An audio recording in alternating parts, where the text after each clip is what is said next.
Good morning, everybody. Good morning. How the heck are you? Welcome, welcome, welcome.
And we're back.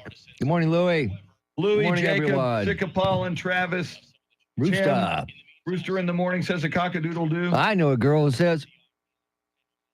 I got to talk to my ex-brother-in-law, Doug McCoy, and get that song.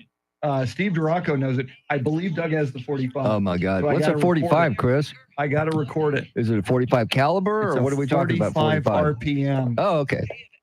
See, kids, back in the day.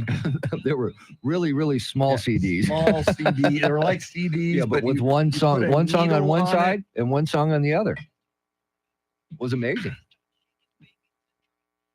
Okay, so talkback could be tattoos, could be who do you Well, what do you want like? to do with tattoos? Because I like the tattoo one. Could be Tyson. I don't know how much of our audience watched that, though. You know? Okay. You know what I mean? The tattoo thing is good. Okay, yeah. Because, they're more mainstream. Do you now. have any, and the fact that you have one, do you have any tattoos? And what are they and why? And if you don't have tattoos, why don't you have tattoos? And are you going to get one? Yeah. I'm glad I never got a Dallas Cowboys tattoo. I'll tell you that. Bastards. Ain't that the truth? Gotta get napkins because I'm dripping coffee. Damn it, Chris. Congrats, Tim, man. You survived it. Great. Weekend was good, Louie. How about yours? Chris is ready for some Monday Night Football. He's switching allegiances tonight. I am still on the fence. I don't know, man. I don't want my dad to roll over in his grave because I am no longer a Cowboys fan, but I am right now. If they can tank the rest of the season, I might hang on because then next year will be good, maybe. What am I saying? Jerry's still there. It doesn't matter. What I like about the tattoo one also, because we're taking it out of the Pete Hegseth story. If there you somebody's go. listening. There you go. I like it. Love it. Like some more of it.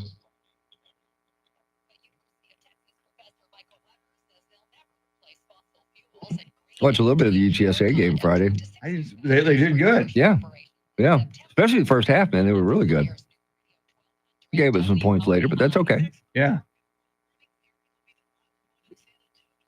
But what they really need to do, and I think somebody needs to think about this, move the crowd down. Move them all around the field, man, because all those empty seats does not look good.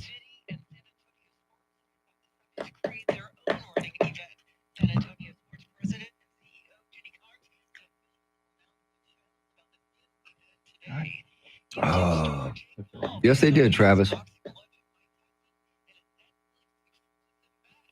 Yep. Same here, Travis.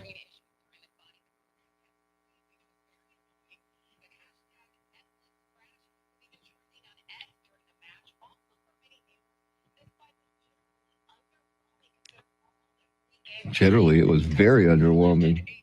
It was horrible. I haven't been a boxing fan in a long time, but now I know why. Yeah. Well, but that was I think that was choreographed BS. It was not good. Not good, man. Not good. I watched it, Sam. I watched Buffalo beat Kansas City. It was good. Started watching Cross on Amazon Prime. Oh yeah, I don't know anything about it. Alex Cross, James Patterson books. Okay. It's decent. It's good. It's good. Tried to watch Landman on yesterday morning, and I couldn't get my Paramount Plus to come up. I don't know what was going on with it. That is a funky. Have you seen that tattoo? Oh, Hegseth. I mean, that is that Yeah, cross. That's Yeah. kind of funky. it is funky. All right. But so yeah, so it's out of the news, and Yeah, we'll see if anybody wants to come forward with Works. what their tattoos are. Oh, and if you don't have one, if you got one, what would it be? There you go. Ainsley got the memo. Good morning, Kemper. Kemper, good morning.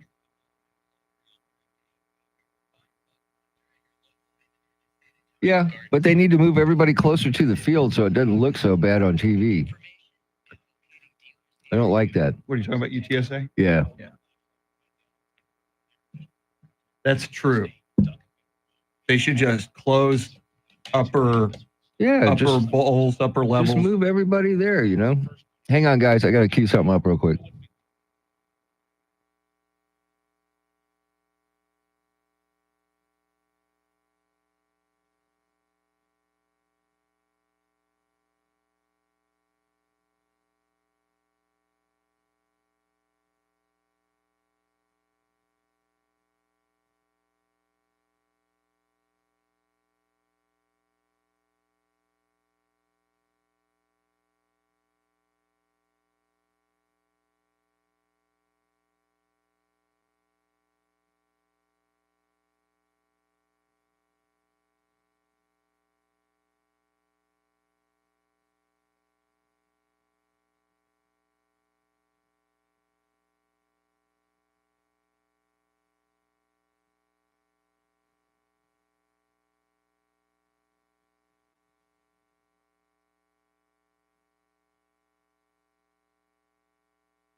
Stand by.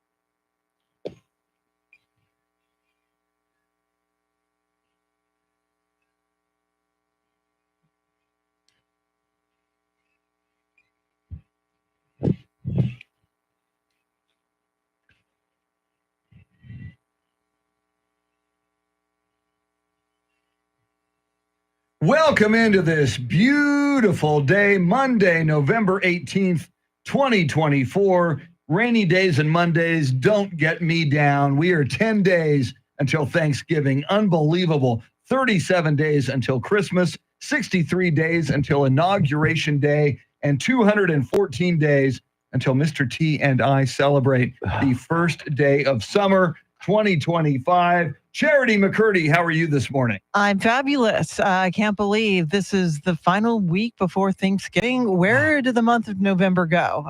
This is just happening way too fast. The month of November, the year 2024, which is almost over now. My good, it's so crazy. It is crazy. It is crazy. How was your weekend? My weekend was very good. As you guys know, I was at an outdoor retreat under a full moon. And Saturday night, the full moon had this circle around it, a ring around the moon, which is ice crystals in the atmosphere. But it was out by a fire, just very, very cool. But Charity, I saw on social media, you and your kids paid a visit to the Doozeum. Oh, yeah. We are always looking for ways to entertain the kids, and we have a membership at the Doozeum. And so we hit up the Doozeum at 11 o'clock, membership hours, so the crowd is not too crazy. And they always change out the exhibits. And my 4-year-old son is obsessed with trains. Yes. And so they had this new train exhibit that he absolutely loved. I kind of had to drag him out of there and bribe him with ice cream. We're going to go get some. Wait. Yeah. There was ice cream? Ooh. Oh, no, you had to go somewhere else for that. Oh, okay. Although they do have a Bakery Lorraine Yes, they there do. inside the Doozeum, so maybe they would have had that there. But Now, will they let adults on that train? no, Man. no, they did have a toy train you could ride. I'm sure it could support an adult. Yeah, Okay. give it a try. I will. Yeah. Now, Mr. T, what about your weekend? It was great. I met a bunch of listeners having breakfast Saturday morning at the restaurant right around the corner from my house, Las Lagunas. Jimmy Wilson, his wife Lynette, her mother-in-law Gail, her husband, I think his name was Bob. I really don't remember his name. But then as we're sitting there talking, a lady gets up and walks over and asks me, I hate to bother you, but are you Tim Merriman? I said, yeah. She goes, I heard your laugh.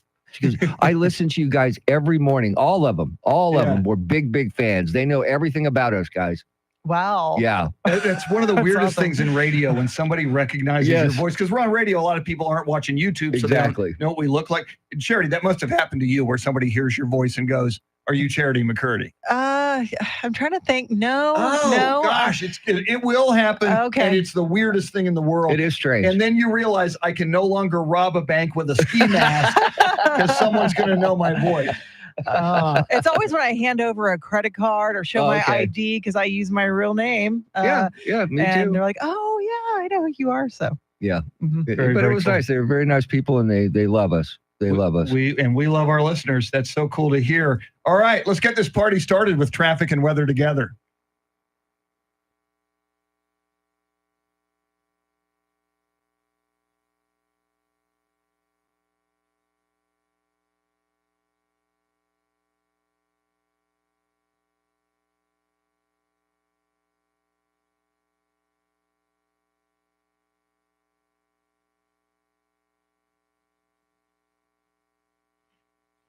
Locally, heavy thunderstorms this morning, lots of sunshine this afternoon. Some of those storms may have some strong gusty wind, highs in the upper 70s.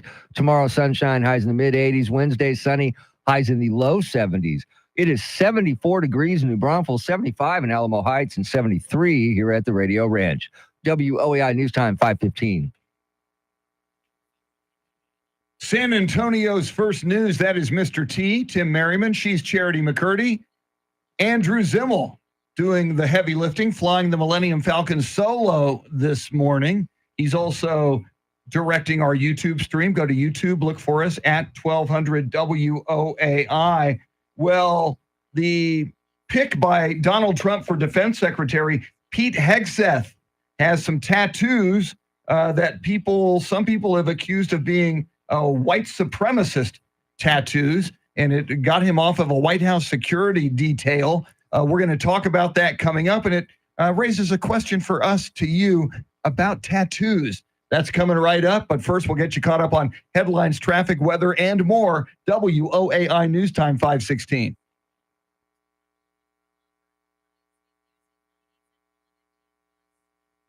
And get out. And do you we're know what back. a tease is? Yeah, do you know? Let's get the topic tree, people.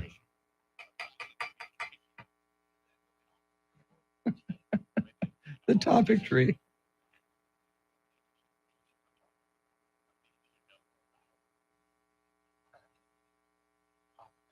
Thank God for coffee. Coffee, I missed you so much. Yes.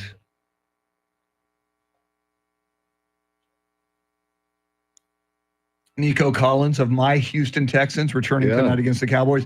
Tonight's the night. Tonight is the night I officially end my lifelong fanship of the Dallas Cowboys. I will always be a fan of Tom Landry and his Cowboys. I will always be a fan of Jimmy Johnson and his Cowboys. Not these, man. These are not the Cowboys. And my analogy is if Jerry Jones, go ahead. If Jerry Jones bought the rights to the Beatles, Jerry owns the Beatles, and he hires 4 guys, and he puts Kick it out. the hair on them. I don't know. Kick it He out. puts though. wigs on them, and he calls them John, Paul, George, and Ringo, and they sing Beatles songs. They might officially be the Beatles, but they're not really the Beatles. That's the same thing going on with the Cowboys. These are not the real Dallas Cowboys. These are frauds. These are not the Landry cool. Cowboys. These are not the Jimmy Johnson Cowboys. These are the Jerry Jones These Cowboys. are the Jerry Jones fraud, fake Cowboys. Oh, I like that. Fake Cowboys. Fake Cowboys. That's what Donald Trump would call them. Yeah, They're that's fake Dallas Cowboys. They're fired.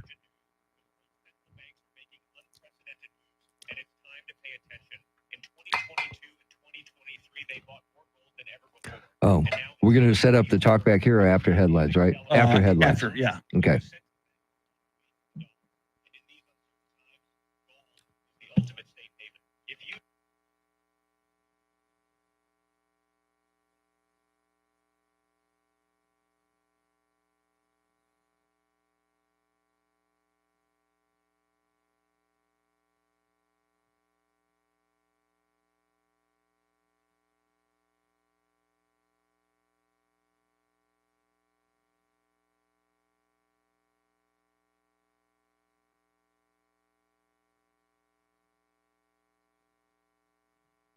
And we're back.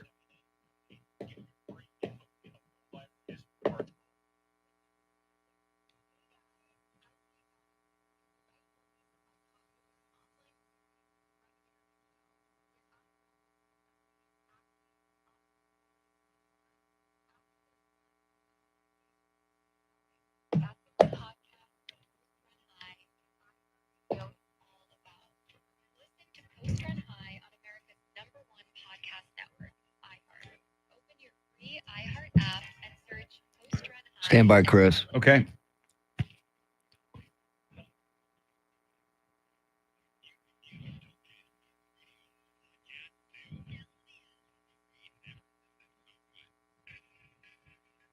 Does likely future Defense Secretary Pete Hegseth have white supremacist tattoos on his body, or are they Christian tattoos? We'll talk about that, and we got a question for you as well. First, Charity, what stories are you following? Ukraine is reportedly getting White House approval to use long-range U.S. missiles inside Russia. The trial resumes today in the February death of Georgia nursing student Laken Riley. And a Texas judge is striking down Biden's overtime pay rule. We'll have the details now, traffic and weather.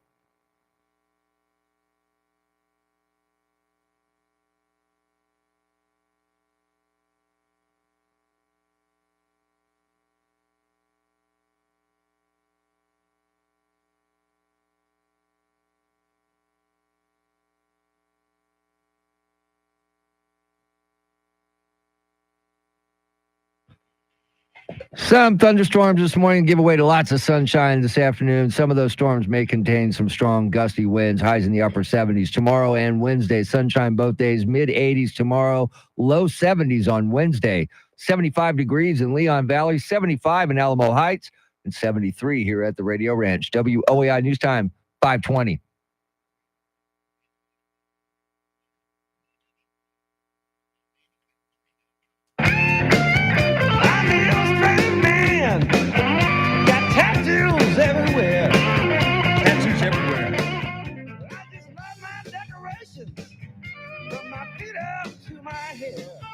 Do you have decorations on your body? San Antonio's First News.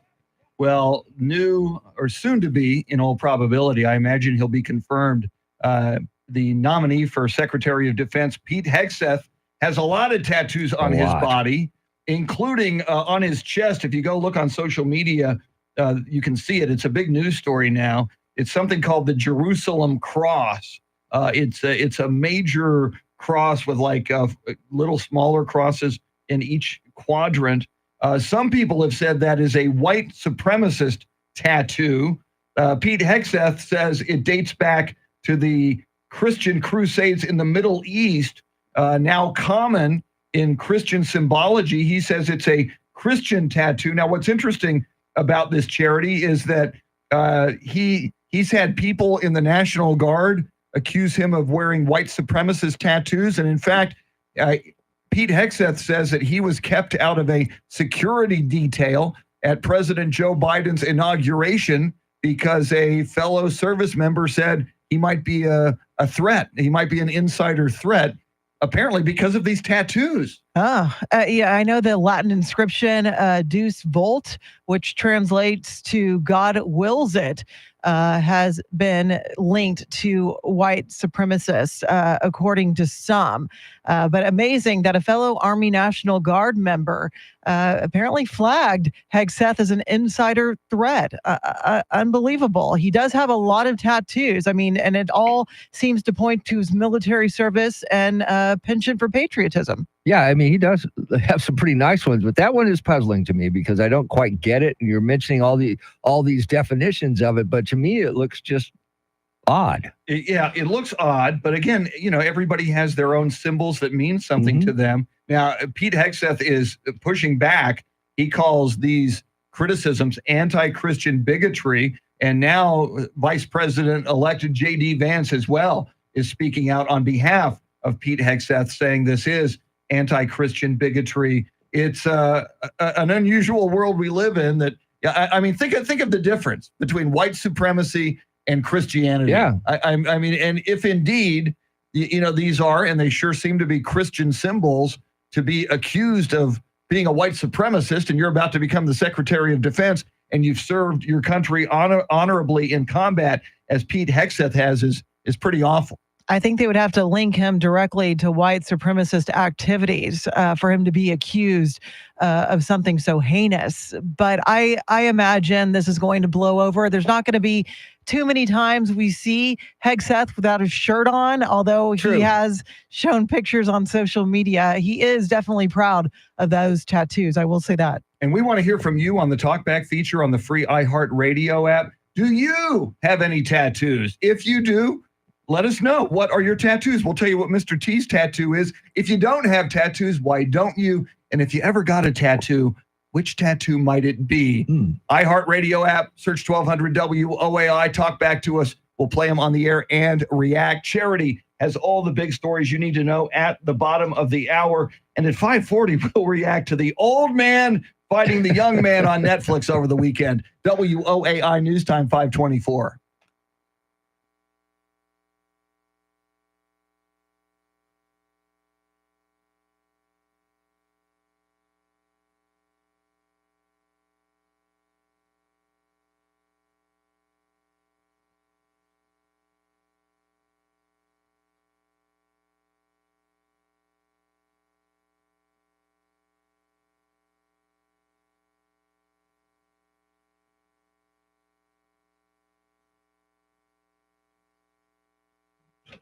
And we're back. Rooster, we may have to start calling you El Gallo because Jake Paul goes by El Gallo, or you could be the original Rooster, the original El Gallo, just like Steve Duraco is the original Rock.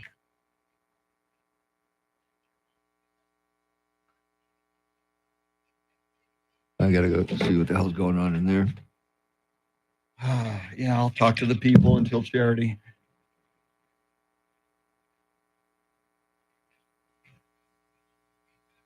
Hey, Tommy, I just read what you wrote. Got to hold your grandson on Friday. How amazing is that?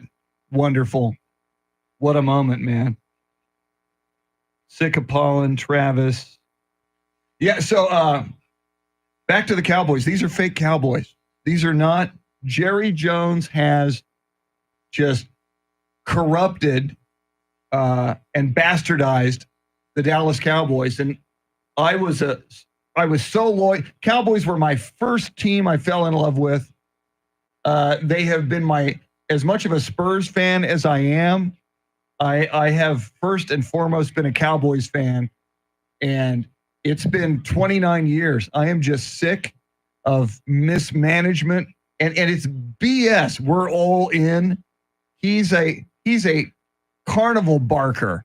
He's a con man. He just rakes in the money. He's a totally inept GM. He knows, I won't say he knows nothing about football, Jerry Jones, but he doesn't know anywhere near these other GMs around the league. I mean, look at all these other teams, like the San Francisco 49ers and the Philadelphia Eagles. Pick any team. Pittsburgh, the New York Giants. Ever since the Cowboys last were in Super Bowl 30 in 1996, other teams have come and gone and come and gone. I mean, it's cyclical. You're on top, you're on bottom. The Cowboys have been mediocre and not get to the NFC Championship. So, okay, sometime it's, in the year they went 12-4 with Romo and got beat in the first round by the wild card New York Giants, and they had home field throughout the playoffs. They're underachieving. And I've heard it said in the aftermath of Bill Parcells, who was a disciplinarian head coach who couldn't get along with Jerry Jones, It's a country club. If you're a Dallas Cowboy, you're treated like, wow, you got a star on your helmet. You're special. You're in the country club now. And that's why they've got no heart. They've got no discipline. They've got no guts. And tonight, officially, they lost me. Go Texans. I fully expect the Texans to win. And adios, Cowboys. Rooster, I haven't had a chance to look at the email yet. I saw it pop up on my phone during that segment, and I've been talking to you guys since the segment ended. So I got to go look at it. I got to see if my email's up, which I don't think I've pulled it up yet this morning here. I got to go through a couple of hoops to get to it. You got to log in. You got to get a text verification. Did you look at Rooster's email? Rooster wants to know if you... Oh, yeah. I saw that. What was it? It's the Cowboys at one point. They're the first team in history to be down by 20-plus points at some point in 5 straight home games. God. Yeah. God. I'm just logging in right now, Rooster. Yeah, no, there was a graphic that I got over the weekend from somebody. It's god-awful, dude. Let's see if I can find that. Yeah, here it was. Have you won a home game in 2024? It's got every other team in the league is circled. Yeah, and it says, yes, it's November. Have you won a home game in 2024? Every other team in the league, yes, it's November. Of course we won a home game. The only team that hasn't, the dog-ass Dallas Cowboys. Yeah. I'm done. Yeah. Let me log into my email too. Huh.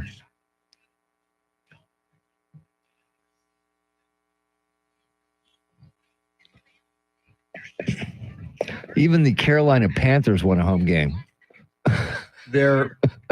And again, they're no longer my team, but they should just tank the rest of the way. That's what I hope they do that. I hope they do going that. Nowhere. Spurs tanked. Tank. Yeah, tank. Do the right thing. Do it. Get you a good draft pick, man. That way you can get Shador and I I would See, I don't think that's going to happen. You want to know why? We were talking about this over breakfast on Saturday. Can Dion be a Jerry guy? Dion is two things. I think Dion is the only guy Jerry would listen to a little bit. Okay. And I think Dion, given his relationship with Jerry, I've heard some people say Jerry thinks of Dion as the son. Okay. I think each of them could give a little ground in each direction. Well, No, but I am with you. Lose out if you can. Oh, amen. And even if you've got, say you get the number 4 pick in the draft, then you package it and trade Micah Parsons with that pick. Sure. I'm fine with that. Sure. I mean, you're going to have to rebuild, so he's not going to do you any good if you can't stop anybody. Take your losses on Boise State Dak. running back is a good choice, Jacob. I like that. Take your losses on Dak. Yep. Just cut him. Take whatever the hit is on the cap space. I don't care. Yep. Or make him the highest paid backup quarterback in NFL history. Amen. All right, here comes Charity, everybody.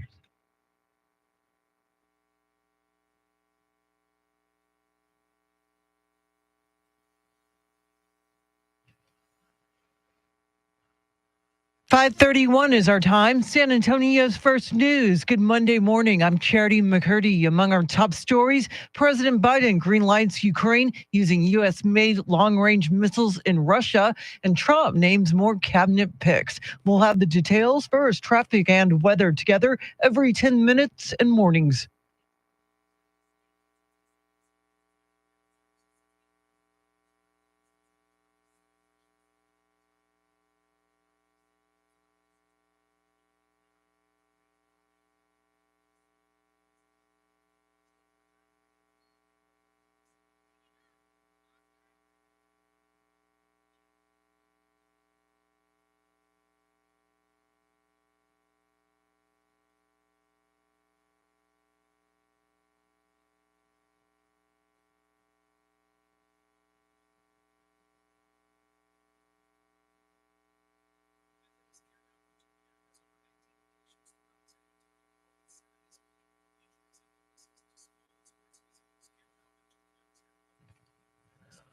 Your Weather Channel forecast for this Monday. Showers and storms this morning, becoming sunny this afternoon, a high near 80. Tonight's low, 52. Right now, 75 degrees.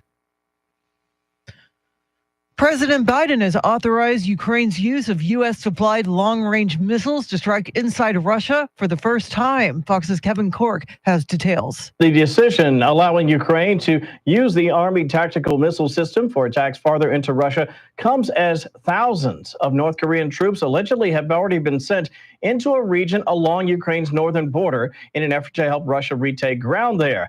And this also happens amid growing concerns from Kyiv that once in office, President-elect Trump will move to reduce or possibly even end continued financial and military support by the U.S. for Ukraine. Now, that country's president, Volodymyr Zelensky, and many of his Western supporters have been pressing President Biden for months to allow Ukraine to strike military targets deeper inside Russia. Meanwhile, France and the UK have reportedly also allowed Ukraine to use Storm Shadow missiles onto Russia's territory. President Biden is in Brazil for the G20 and toured the drought-shrunken waters of the Amazon rainforest. Speaking to reporters in the rainforest, the president says the most powerful solutions we have to fight climate change are the world's forests. Trees breathe carbon dioxide out of the atmosphere.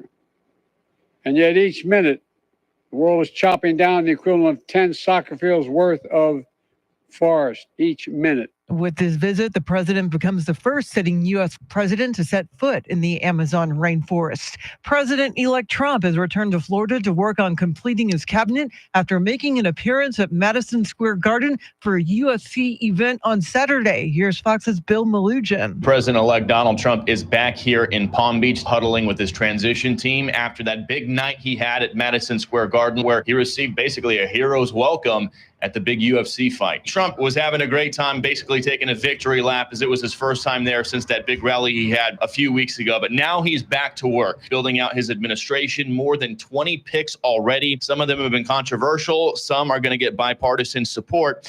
And there's been speculation about possibly having to use recess appointments to get some of these folks through.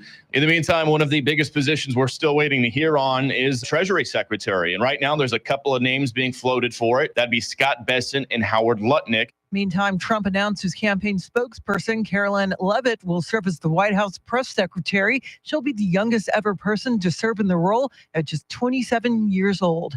Vaccine experts are reacting to the selection of Robert F. Kennedy Jr. for President-elect Trump's cabinet. He widely opposed the COVID shot while pushing conspiracy theories, and there are fears that will bleed over to vaccine mandates in schools. I confess that I've just thrown at you a dumpster full of depressing possibilities.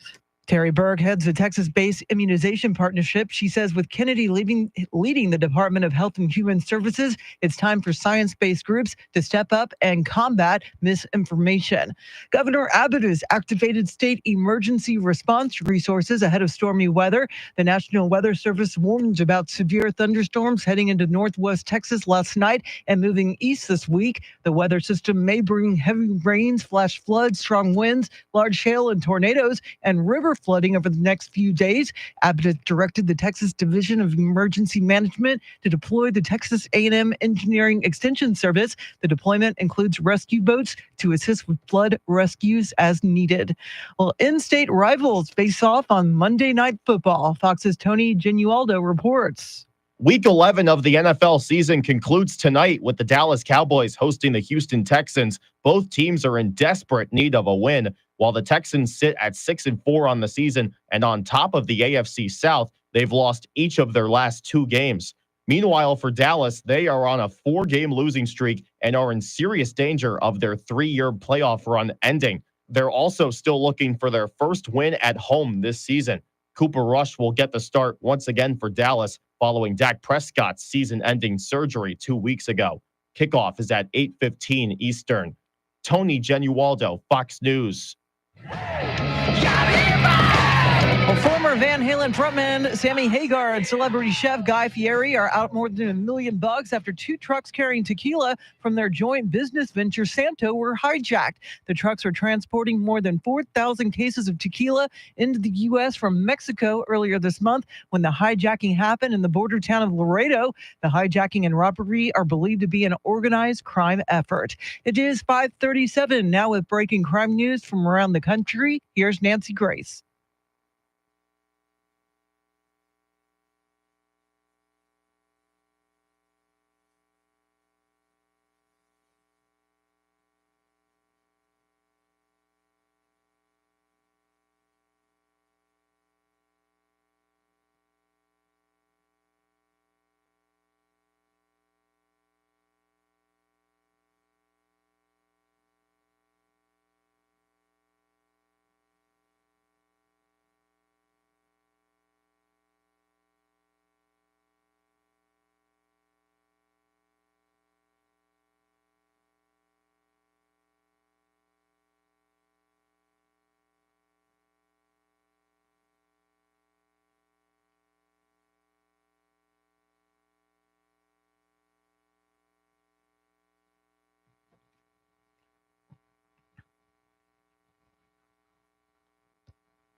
Traffic and weather together in a minute. But first, to check of your money and the world of business, we say good morning to Courtney Donahoe live at the Bloomberg News Desk.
All right, thanks, Courtney. News at the top and bottom of every hour, along with breaking news as it happens. I'm Charity McCurdy. Here's traffic and weather.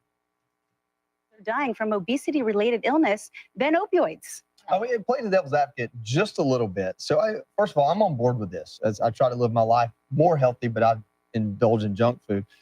Do you do this by banning a bunch of stuff, or do you do it by making it more transparent and hoping that Americans make those choices for themselves? Because I can remember it wasn't that long ago that the Big Gulp got banned here in New York, and I think it was mostly conservatives that were upset about that. This is not going to be an easy fix. It is much more complicated than just telling people eat healthier and do a little bit more exercise. We started this conversation in 2019, 2020 with my book, Make America Healthy Again. But you know what happened right after that book came out?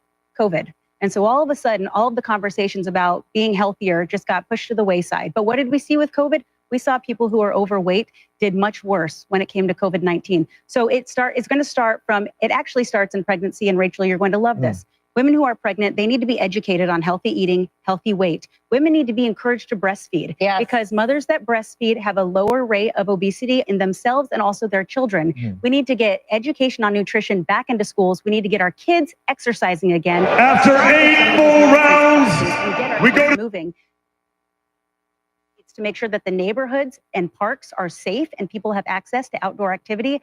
And we also need to get these unhealthy foods out of our supermarkets, not necessarily by banning them, but we need to make sure that people, if we are consuming them, we either need a warning or they need to make them healthier for us. And we need a more affordable, healthy option. Yeah, Joe, I don't think RFK Jr. is going to go checking lock boxes and confiscating the Big Macs from Donald Trump. The point I'm joking about is I don't think it's going to be banning. I think it's going to be transparency, data, education, and stop subsidizing. That's it. San Antonio's first news. Charity McCurdy, Mr. T, Tim Merriman, Charlie Parker with those were the days. In the next hour, I'm Chris Duell. Well, the old man versus the young man, Netflix on Saturday night. It was Mike Tyson versus Jake Paul, 60 million households. So if you think like there's 2, 3, 4 people per household, that's a big number of people tuned in. It went the full 8 rounds, and this was the decision. After 8 full rounds, we go to the judges' scorecards for the official decision. Declaring your winner by unanimous decision, Jake El Gallo Paul. Jake Paul is your winner, and Charity, I'm a little sad because I am on team old man. Whenever an old man goes up against a young man in any competition, I'm pulling for the old man, whether it's Donald Trump, whether it's Mick Jagger, whether it's Tom Brady, and a loss for old men on Saturday night. I know, 58-year-old Mike Tyson. He has a lot of experience, but he just did not have the energy. I don't know what people were exactly expecting when you put a 58-year-old against a 27-year-old. I think the outcome was pretty predictable. And even Jake Paul admitted after the fight that he never felt Tyson's power. I think Jake Paul ended up kind of carrying him through that fight to make it go as many rounds as it did. Yeah, I was expecting Mike Tyson to step in there and at least land one good punch and maybe, wobble him a little bit, maybe knock him out. But it was just so sad to watch. I felt sad for Mike Tyson watching it. It was everything I thought it would. The worst thing I thought it could be, it was. And I heard so many people say it looked choreographed. It looked bad. And to your point, Charity, you said it looked like Jake Paul carried Mike Tyson. I wonder if Jake Paul's marching orders and maybe even Mike Tyson's marching orders, if it was kind of staged, was, hey, it's going to be a decision. It's like, you guys can box. Nobody deliver the knockout punch, especially you, Jake Paul, because you're probably the only one who can. And let's go 8 rounds. Everybody's happy. Everybody keeps their dignity, or so they thought. Maybe that was the plan. And at the end of the day, Tyson's got to be proud the fact that at the age of 58, he made it into the ring again, even though it wasn't the outcome many were hoping for. But still, I mean, AT&T Stadium, you could argue he went out on top. Yeah, well, and look, say what you want about the whole thing. At least I watched it the day after, so I didn't have to deal with all the glitches and the buffering that everybody else had to deal with the night of the fight, because there's no way I was going to stay up till almost 11 o'clock to watch that fight. So I watched it the next morning, flew through the undercards and got straight to the fight. 40 minutes of my life I'll never get back. Yeah, and I wonder, since it was AT&T Stadium, Jerry World, I wonder he was happy. Wonder if Dak Prescott walked up to Mike Tyson after the fight and said, "Don't worry, man. You got paid. It doesn't matter if you lose. Yeah, he did. As long as you get paid." Thank you, Dak. Thank you, Dallas Cowboys. Thank you, Jerry Jones. Did I mention the Cowboys will lose tonight to the Houston Texans? Yeah, pretty All right, much. coming up, we will go back in time with Flashback and more on this Pete Hegseth tattoo controversy. And we want to hear from you on the Talkback feature of the free iHeartRadio app. Do you have any tattoos? If you do, what are they? If you don't, why don't you have any tattoos? And what would be the tattoo you would get if you got a tattoo? That and more coming up. WOAI News Time, 545.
It is time to go back in time, but what year will we land in? You try to figure it out. We'll try to figure it out. Let's play flashback. Cap? Oh, Okay, one of two. yeah. 80 or 84. Oh, Ding. ding.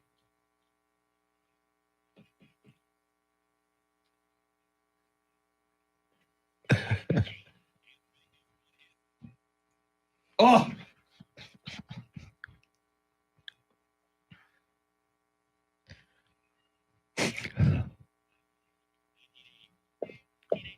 Chris Duell? Mr. T, we are both old men. We both Yes. dinged in election year 1980. 1980. Charity, you good with that? Oh, yeah. Let's find out.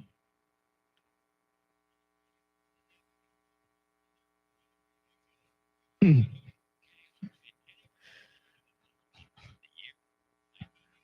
ding, ding, ding, ding, ding, ding. All right. I love Tattoo the talk easy coming ones. up. Yeah. Oh, yeah. I love the easy ones too. Charity, what stories are you following? President Biden is giving the okay to Ukraine to strike Russia with U.S.-made long-range missiles. The trial of an illegal immigrant accused of killing Georgia nursing student Laken Riley resumes today, and next month's Rock and Roll Marathon will be the last in San Antonio and in Texas. We'll tell you why coming up. Right now, traffic and weather.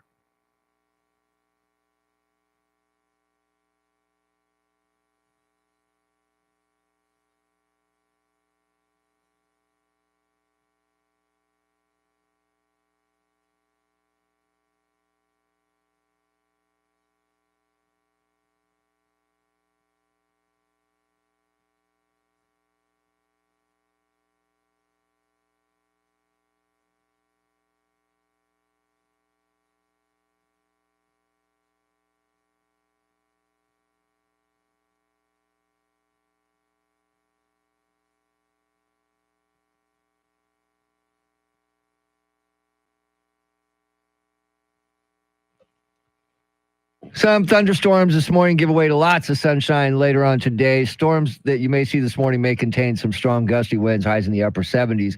Sunshine tomorrow and on Wednesday, mid 80s tomorrow, low 70s on Wednesday. 75 degrees at Monte Vista, 75 at Randolph Air Force Base, and 74 now here at the Radio Ranch. WOAI News Time 5:53. San Antonio's first news. Mr. T, Tim Merriman, Charity McCurdy, Andrew Zimmel doing the heavy lifting, flying the Millennium Falcon. Yeah, that one. Easy for me to say while I'm trying to write a number down at the same time. Subtract one from that, Dang. Chris. Oh, subtract one. Well, yeah, subtract so one. 56. Yes. Are you Thank balancing you. your checkbook over there? Yes, What's going yes. on? Yeah, Sorry, I like sorry. to balance my. See, pull the curtain back while my mouth is rotating. Mr. T is giving me fingers. Yeah, I'm going of like numbers. this. I'm going like And I'm this. going, is that a 7? Is that a 5 and 6. So he's telling me 56. 56. He's telling me be out at 5:56. Oh, gotcha. And my lizard brain, I can't walk and chew gum at the same time. So while I'm talking, I'm trying to figure out how many numbers Mr. T is giving me. So thank you. No problem. So we're talking about tattoos. Pete Get one of those Hegseth, tattoos, yes, 56. I need to get a 56 on my arm. Pete Hegseth, the nominee for defense secretary, has a number of tattoos. He says they are Christian tattoos. They appear to be, but he has been accused of having white supremacist tattoos, and it's a big controversy. And he is pushing back, calling it anti-Christian bigotry. The people who are attacking him. So it gave us the question for our listeners this morning, Charity. Do you have tattoos? If you do, what are they? If you don't, why don't you have tattoos? And if you ever got a tattoo, what might it be? How do they tell us that? The free iHeartRadio app, you launch it, search 1200 WOAI, look for that red circle. That's the talkback button. Once you hit it, 30 seconds to sound off about your tattoos. Yeah, here comes one. Good morning, crew. I do not have tattoos, and if I did get one, it would probably say, I hate tattoos. If I ever went to prison, I would get a tattoo that would say exit only. Have a great day. Exit only. Had to get that one into the I 5 like o'clock the- hour. I like the irony of Yeah. a tattoo that says I hate tattoos. Yeah. I like it. All right, here's another one. Hey guys, Stephen from Waddle. This whole tattoo, now I admit I haven't done my research on this, so I don't know, but my gut feeling is it's the same stuff that while we handed the Democrats such a loss a couple of weeks ago, he won the popular vote. I never would have guessed he would have done that. This is the reason. We are sick and tired. Keep going, Democrats. You're going to be out of power for a generation. All right, why do pilgrims' pants keep falling down? Well, duh, they wear their belt buckles on their hats. Have a good day. little pre Thanksgiving comedy there from Stephen and Lytle. We'll get more of your tattoo talkbacks. Keep them coming. We'll play them on the air. Coming up, good idea for Biden to allow American missiles to be shot deep into Russia that could kill a bunch of civilians. Can you say World War III? We'll talk about that coming up. WOAI News Time 556. And we're back. Sorry, I could have sworn I saw a 7. Yeah, it was like this. And then I'm like, it's 57. Why is he telling me 57? I just happened to look and went, oh, crap, it's 4 minutes. Okay. Yeah. Probably with my lizard brain, probably if you write it from now on. I guess so. Because I screw that up. What? One more time?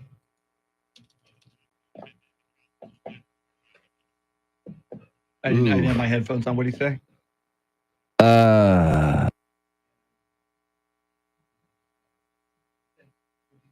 If it meant the Cowboys would win another Super Bowl in your lifetime. No, I'm sick of the Cowboys. Yeah, I'm not giving them anything. The Cowboys wouldn't get a Chris Duell tattoo. That's true. So I'm not going to get a Cowboys tattoo. It's a good question. If I were younger, I'd be willing to do that. But the older I get, the more pissed off I am at the Cowboys. Yep. You took 30 years of my life as a fan and made it a living hell. You frustrated me. You tore my heart out. 30s, yeah, you're right. I gave you money. Screw you, Jerry Jones. And tonight will be a celebration for me. Yeah. Oh, we were talking about this before the show.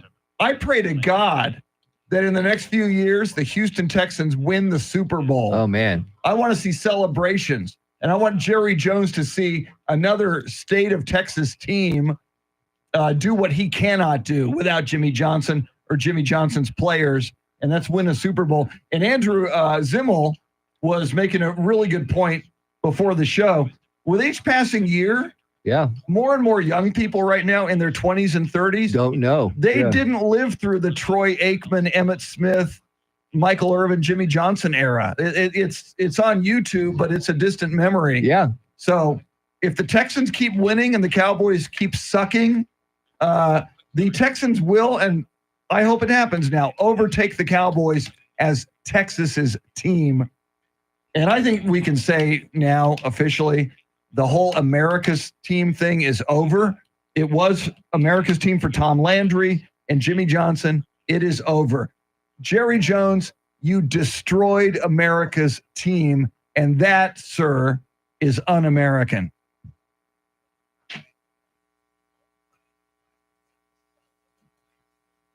Hang on, guys.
6 o'clock is our time. San Antonio's first news. Good Monday morning. I'm Charity McCurdy. Among our top stories, President Biden allows Ukraine to strike Russia with U.S.-made long-range missiles, and a new rideshare service in Texas involves guns. First, traffic and weather together every 10 minutes in mornings.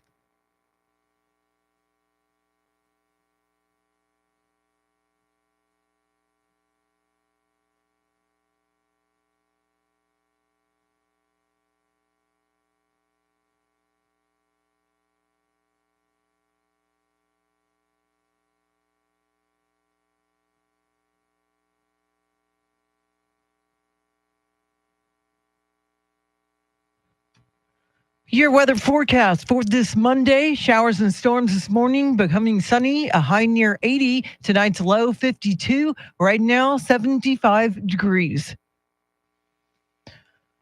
A huge boost for Ukraine or a dangerous escalation? The White House is letting Ukrainians launch U.S. missiles deep into Russia. Here's Fox's Jonathan Savage. After asking for months, Ukraine has finally got its wish. Long-range ATACMS missiles supplied by the United States can be used to attack positions inside Russia.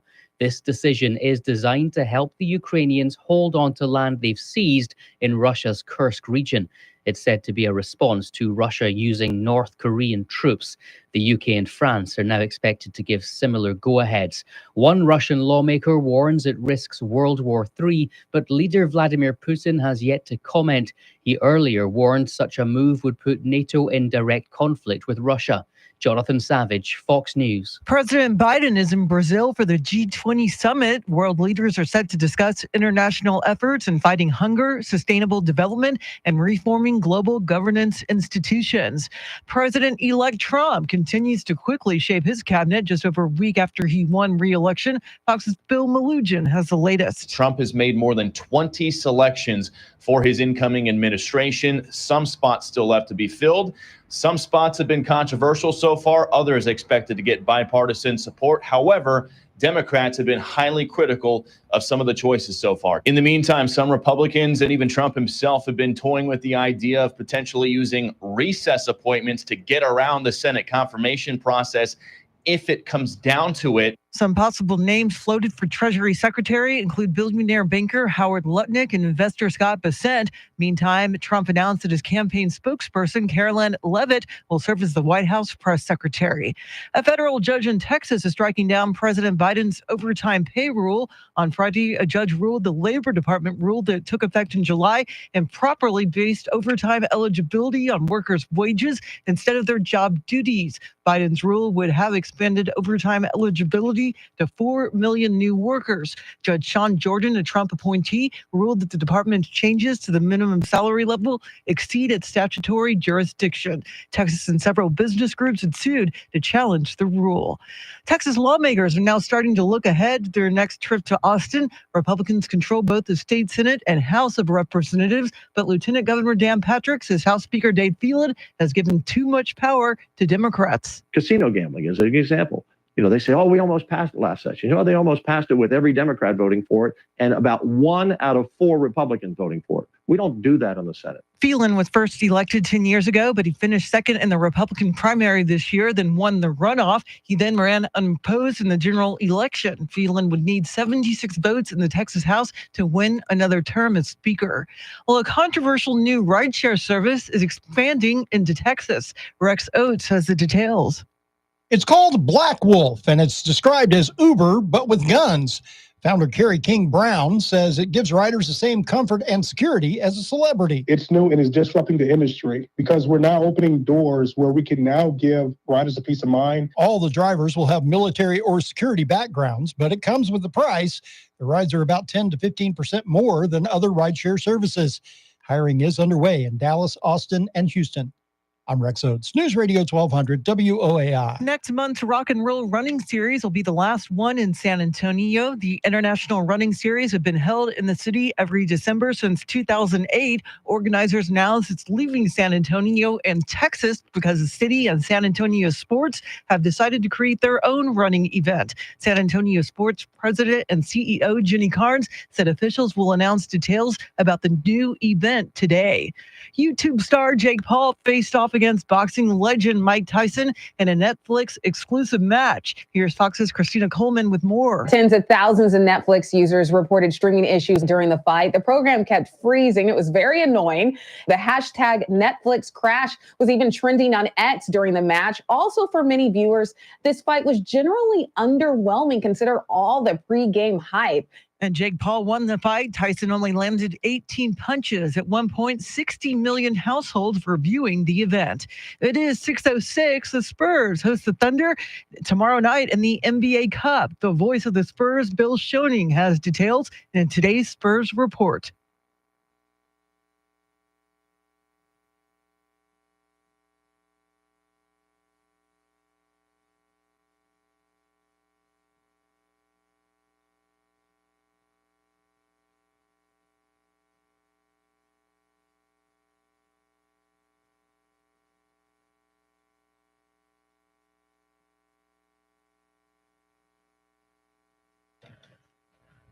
All right, thanks, Bill. News at the top and bottom of every hour, along with breaking news as it happens. I'm Charity McCurdy. Traffic and weather coming up.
San Antonio's First News, Charity McCurdy, Mr. T, Tim Merriman, Charlie Parker. With those were the days at 6:48. Andrew Zimmel flying the Millennium Falcon solo and directing our YouTube stream. You want to watch the show, look for 1200 WOAI on YouTube. I'm Chris Duell. Well, Joe Biden's farewell gift to Donald Trump and America might be World War III. We'll discuss coming right up. First, your traffic and weather together.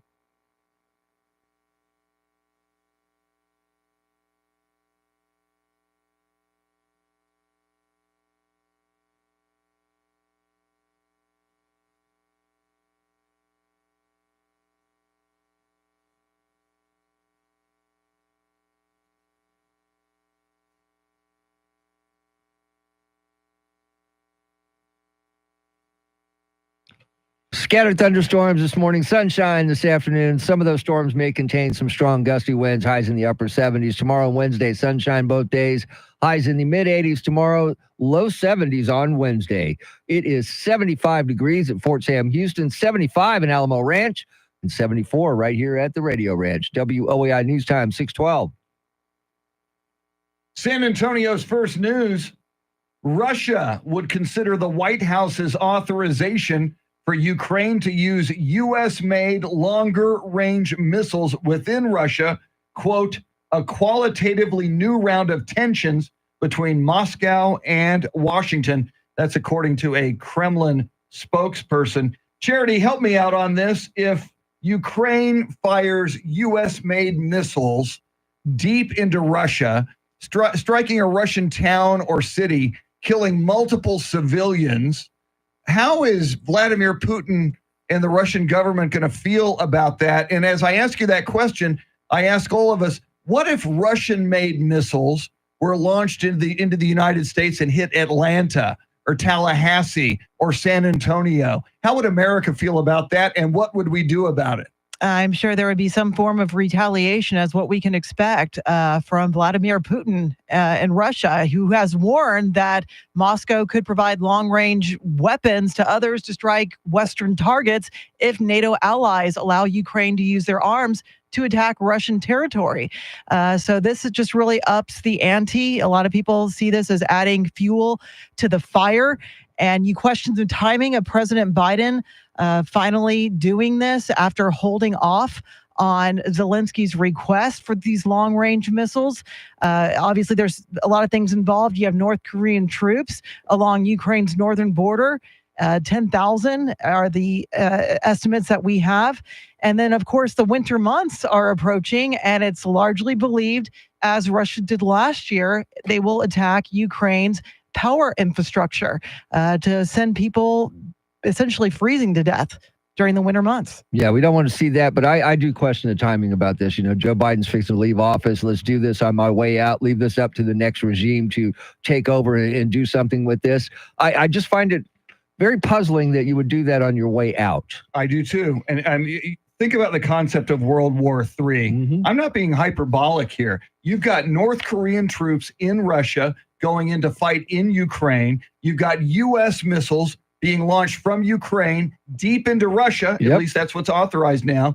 You've got Israel fighting on two fronts, fighting in Gaza, fighting in Lebanon, and Iran, oh, by the way, might jump in. And oh, by the way, Russia or China might support Iran. That does sound like a world war. Kind of sounds like it does. I mean, we might already be on a small level of World War III. The question is, will it accelerate, and will, as Charity suggests, will Russia retaliate? Will they allow their weapons to get in the hands of someone who might send some into the United States? God help us all. We'll stay on this story. Lots more coming up. We'll get you caught up on headlines, traffic, and weather. WOAI News Time, 6:16.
San Antonio's first news. Coming up, I'm coming out. First, Charity McCurdy, what stories are you following? Ukraine is reportedly getting President Biden's approval to use long-range U.S. missiles inside Russia. President Biden is in Brazil for the G20 summit, and Governor Abbott is ready resources ahead of today's stormy weather. Now, traffic and weather.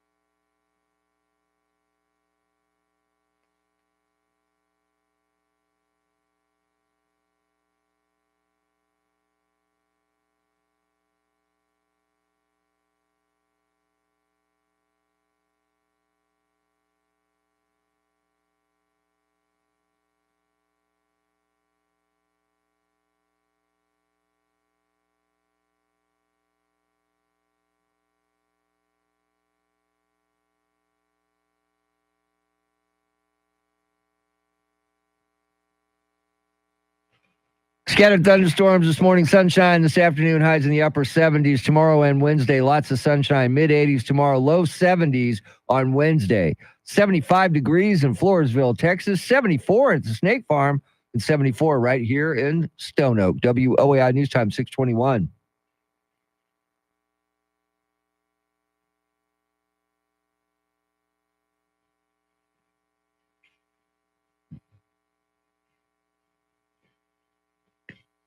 That's right. It may shock you, but I'm coming out tonight. The Dallas Cowboys play the Houston Texans. Oh, shoo. I have been a Cowboys fan my entire life since I was a child in the 60s and became first conscious of the Cowboys. I watched the Ice Bowl on December 31st, 1967 with my brother Greg. I was 7 years old. I've been a Cowboys fan since like age 6, age 7. I'm sick and tired of it, Charity McCurdy. Tonight's the night. After a lifetime of being a Cowboys fan, I am sick and tired, Jerry Jones. You have destroyed this team. I am coming out as a Houston Texans fan tonight. Tonight's the night I switch allegiance as the Texans defeat the Dallas Cowboys in Arlington. You mean to tell me, Chris Duell, if the Cowboys don't eke out a win at AT&T Stadium against the Houston Texans, you won't be a little happy for them? No. Wow. I'm done. Need them Okay. to lose every game from here on to the end of the season. Lose every game, get a good draft pick. Let's rebuild. Yes, I want to underscore, Charity. I am a fan of the Tom Landry era Cowboys. I am a fan of the Jimmy Johnson era Cowboys. That was America's team, but Jerry Jones cannot and has never won a Super Bowl without Jimmy Johnson or Jimmy Johnson's players. When Barry Switzer did it, that was Jimmy Johnson's players. Fool me once. Shame on you. Fool me 29 years in a row. Shame on me. They're a fake done. team. They're a fake team. Tonight's the night. Go Texans. I'm a Texans fan. It's over. I am divorcing the Dallas Wow. Cowboys. So have you officially purchased your Houston Texans gear? I do have a Houston Texans hat at home. Okay. I will wear that tonight, but I will go to Academy and purchase more gear because I'm coming out as a Texans fan. I'm coming. I got to, I'm going to tell my family. Yes. That's a hard conversation to have. I'm Yes. going to say, all right, everybody sit down. Yes. Because I'm not who you think I am. Well, I hope it serves you well. Thank you very much. Can't be any worse than what we've been going through. And I hope the Texans win a Super Bowl in the next 3 years so we can shove it in Jerry Jones's face. There you go, Jerry. All right, coming up, White House correspondent John Decker with the latest look at Donald Trump's prospective cabinet. WOAI News Time 624. And we're back. We are back, and I'm coming out. Mom. Hopefully the neighbors won't talk too much about me. They will. People just don't have the same tolerance they used to, Chris, when it comes to non-Cowboy fans.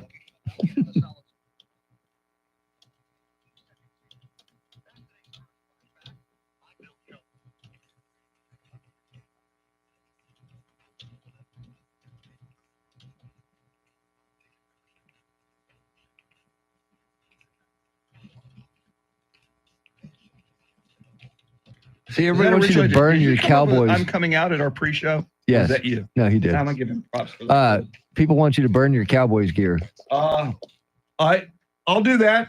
I'll have a burning session. If it weren't for Sheriff Keith, I could burn out in the parking Yeah, lot. that would be great. But Sheriff Keith won't let us do anything that's fun.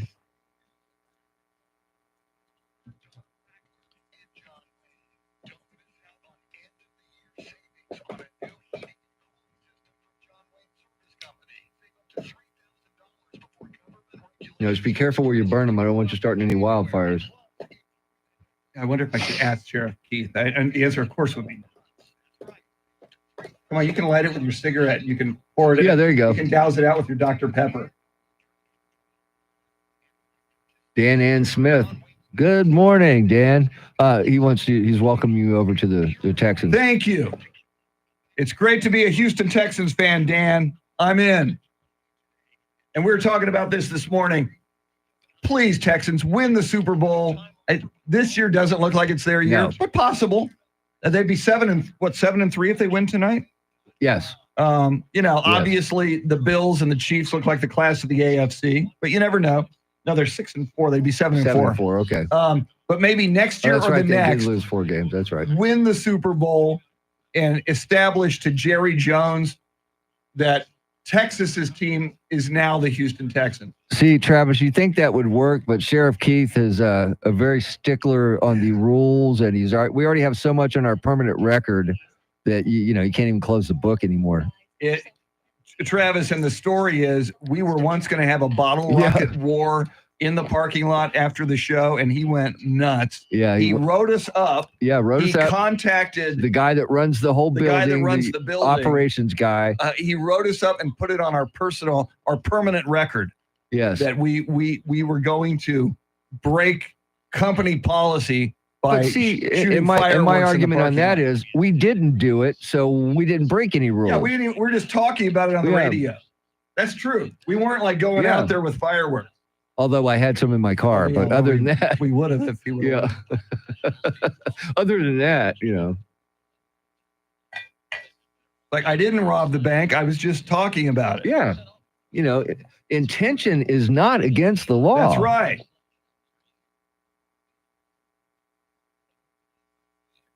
Did you let her know we're changing? Wait till you hear this. No, something came up. I'll do that now.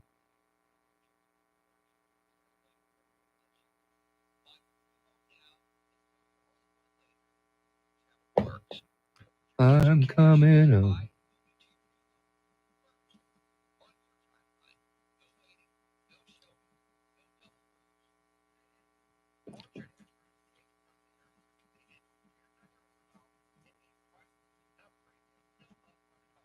Do you know the name of that guy who plays Trump on SNL? We should probably. I can Google it. And he's talking about the White House, right? Yes, about renovations when and he the goes to carpet visit. smells. When he goes to visit. Okay. Hang on, I think I got it right here. Hang on. Who plays Trump on? Well, it came right when I said that. It said on SNL autofill. James Austin Johnson. James Austin Johnson. And Joe Biden is Dana Carvey. Is Biden's audio on that Yes. clip? Yes. They're both on it.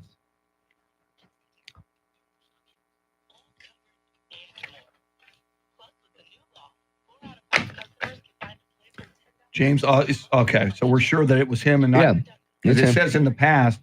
I've got the story right here. Look at this though. Trump has been played by 6 different performers: Phil Hartman, Daryl Hammond, Jason Sudeikis, Taron Killam, Alec Baldwin, and James Austin Johnson. It says cold open had President Biden played by Dana Carvey meeting with President-elect Donald Trump played by James Austin Johnson. Cool. So yeah. Beautiful. And apparently Alec Baldwin has a cameo as Robert F. Kennedy Jr. Oh, I'm gonna have to go watch Yeah. that. Yeah, that was a good call. I'm coming home.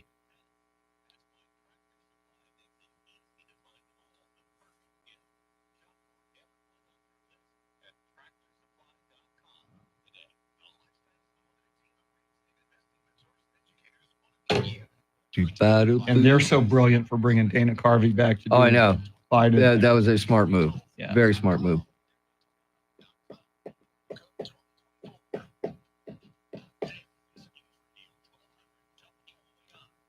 You're gonna give Here comes Charity.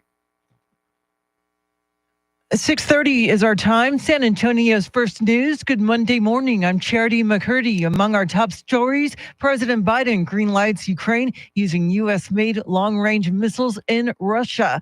And Trump names more cabinet picks. First, traffic and weather together every 10 minutes in mornings.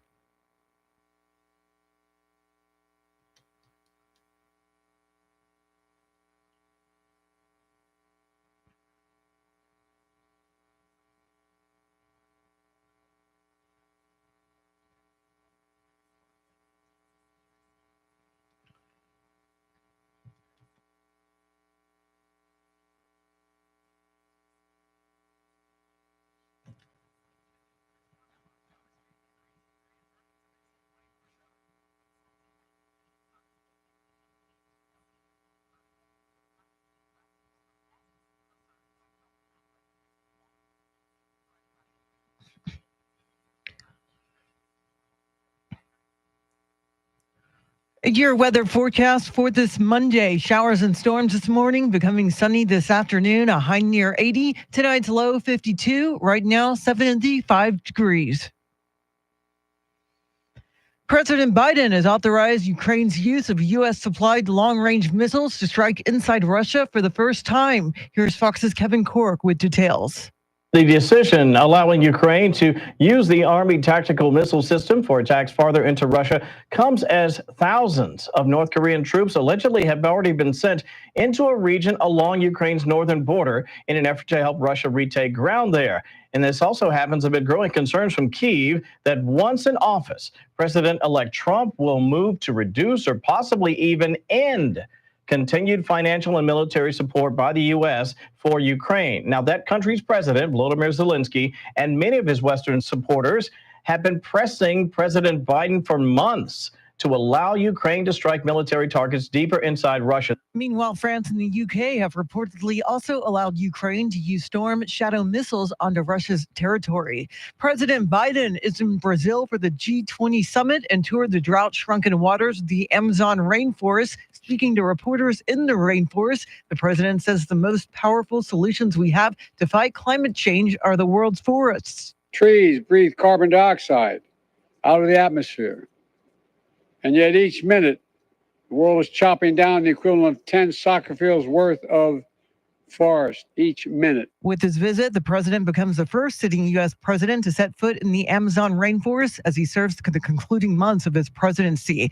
And President-elect Trump has returned to Florida to work on completing his cabinet after making an appearance at Madison Square Garden for a UFC event on Saturday. Here's Fox's Bill Malugin. President-elect Donald Trump is back here in Palm Beach, huddling with his transition team after that big night he had at Madison Square Garden, where he received basically a hero's welcome at the big UFC fight. Trump was having a great time, basically taking a victory lap, as it was his first time there since that big rally he had a few weeks ago. But now he's back to work, building out his administration. More than 20 picks already. Some of them have been controversial. Some are going to get bipartisan support. And there's been speculation about possibly having to use recess appointments to get some of these folks through. In the meantime, one of the biggest positions we're still waiting to hear on is Treasury Secretary. And right now there's a couple of names being floated for it. That'd be Scott Bessent and Howard Lutnick. Meantime, Trump announced that his campaign spokesperson, Carolyn Leavitt, will serve as the White House press secretary. She'll be the youngest ever person to serve in the role at just 27 years old. Vaccine experts are reacting to the selection of RFK Jr. for President-elect Trump's cabinet. He widely opposed the COVID shot while pushing conspiracy theories, and there are fears that will bleed over to vaccine mandates in schools. I confess that I've just thrown at you a dumpster full of depressing possibilities. Terry Burke heads the Texas-based immunization partnership. She says with Kennedy leading the Department of Health and Human Services, it's time for science-based groups to step up and confront misinformation. Kennedy's backers say he merely wants better testing of vaccines and want to promote a healthier diet of fewer processed foods. During his campaign, Trump made some noise about doing away with birthright citizenship. Austin immigration attorney Kate Lincoln Goldfinch notes the Constitution says anyone born in the United States is a U.S. citizen, and he says the worst thing that would happen is some states may refuse to issue birth certificates in such cases. And then some people would have trouble getting birth certificates and passports for their babies, and there would be a lawsuit, and it would be chaotic, but it wouldn't, at the end of the day, result in anything real. She emphasizes that despite Trump's wishes, birthright citizenship cannot be undone with executive action. Severe weather is moving across Texas, and Governor Abbott is once again trying to get ahead of it by deploying emergency response resources. Eric Lycum has details. The National Weather Service calls for severe storms in northwest Texas to move east across the state over the next few days. Abbott directed the Texas Department of Emergency Management to deploy Texas A&M Task Force 1, which includes swiftwater rescue boats.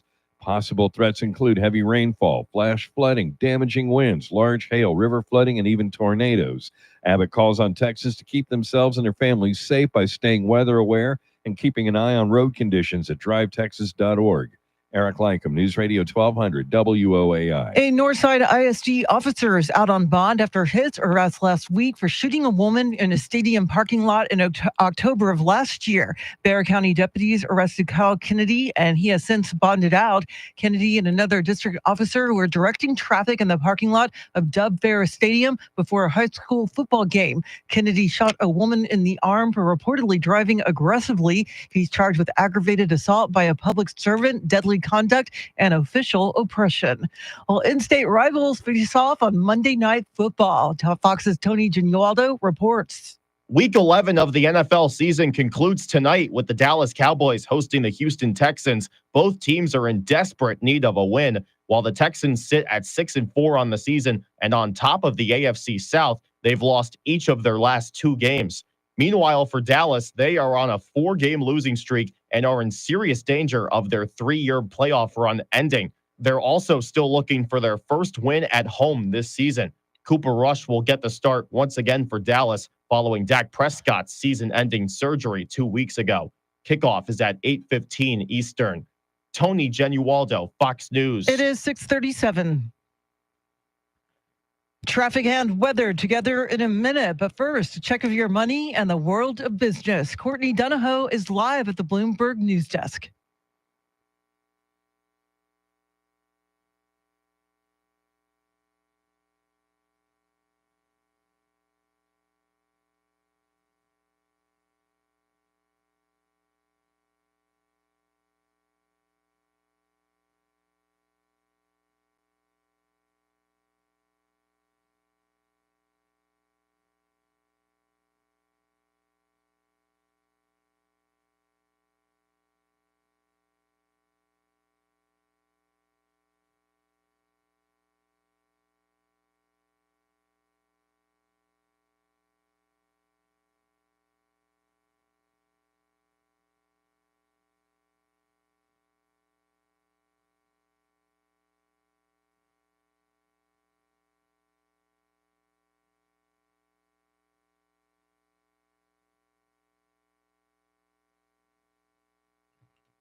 Thanks, Courtney. News at the top and bottom of every hour, along with breaking news as it happens. I'm Charity McCurdy. Here's traffic and weather.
San Antonio's first news. The philosopher Stevie Winwood once said, "Roll with it, baby."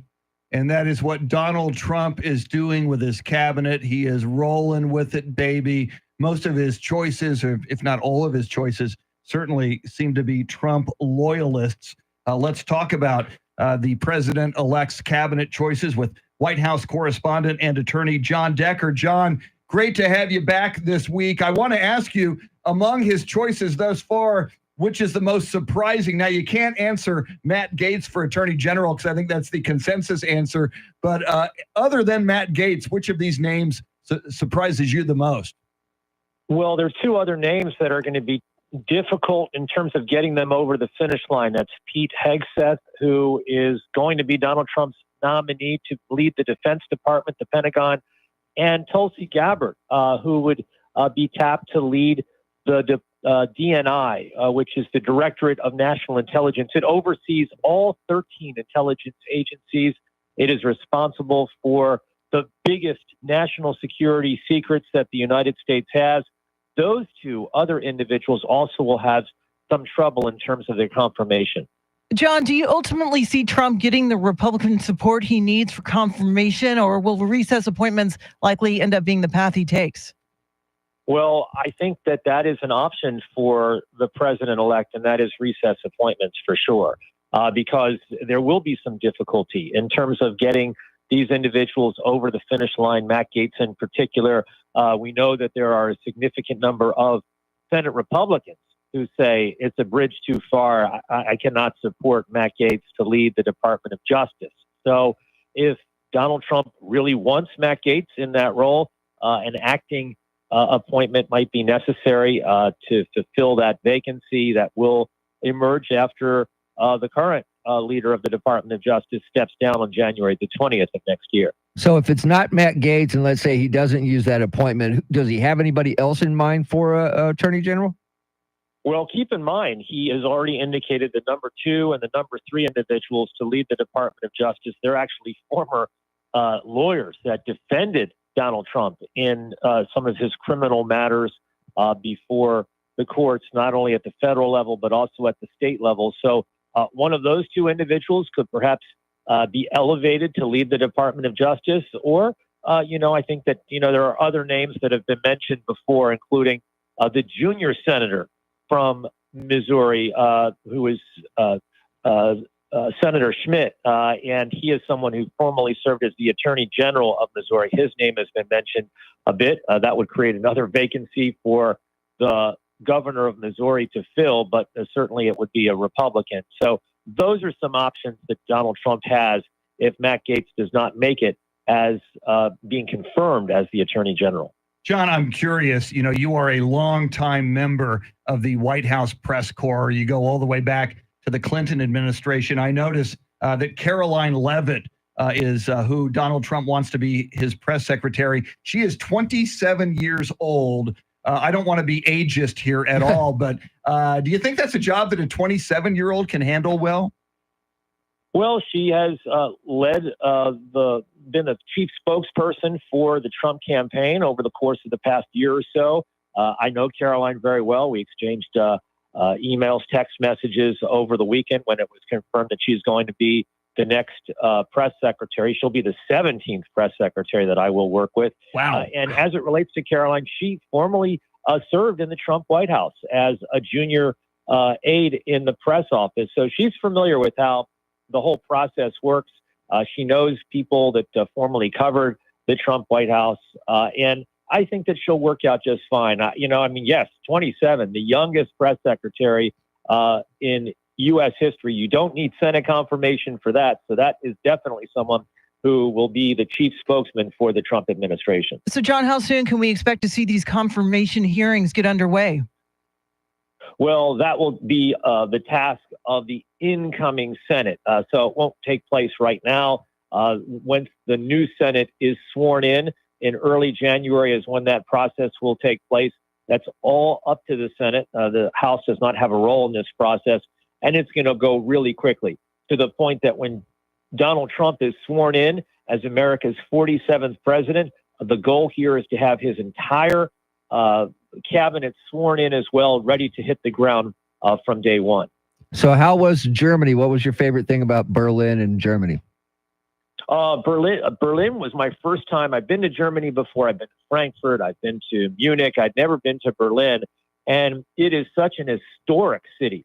You think about all of the events of the 20th century, and Berlin plays such a prominent role. And to be there at the Brandenburg Gate when Ronald Reagan delivered his speech in which he implored Mikhail Gorbachev to tear down this wall, that was really remarkable to see that. And of course, very moving to visit the Holocaust Memorial as well, which isn't far from the Brandenburg Gate as well. So those two things certainly come to mind, and I look forward to spending more time there. I was just there for literally 24 hours before heading back. I had to attend a wedding here in the U.S., so it'll have to wait. And I'm sure Donald Trump will make some trips to Europe and perhaps to Berlin itself when he's president. Oh, yeah. Well, we're so glad to have you back stateside. He is White House correspondent and attorney John Decker. Charlie Parker with Those Were the Days coming right up. WOAI News Time 646.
U.S. made long range missiles are now being used by Ukraine inside Russian territory. President elect Trump makes more cabinet selections, and SpaceX is preparing its Starship rocket for another test flight this evening. Now, traffic and weather.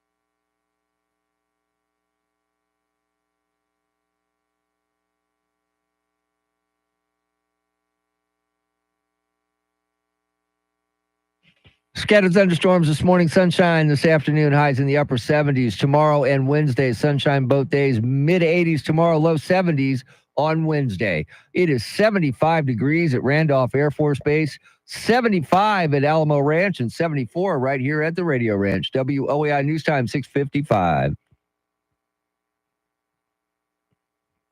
San Antonio's first news, our thanks to Charlie Parker. For those were the days. Charity McCurdy, Mr. T, Tim Merriman, Andrew Zimmel, flying the Millennium Falcon. I'm Chris Duell.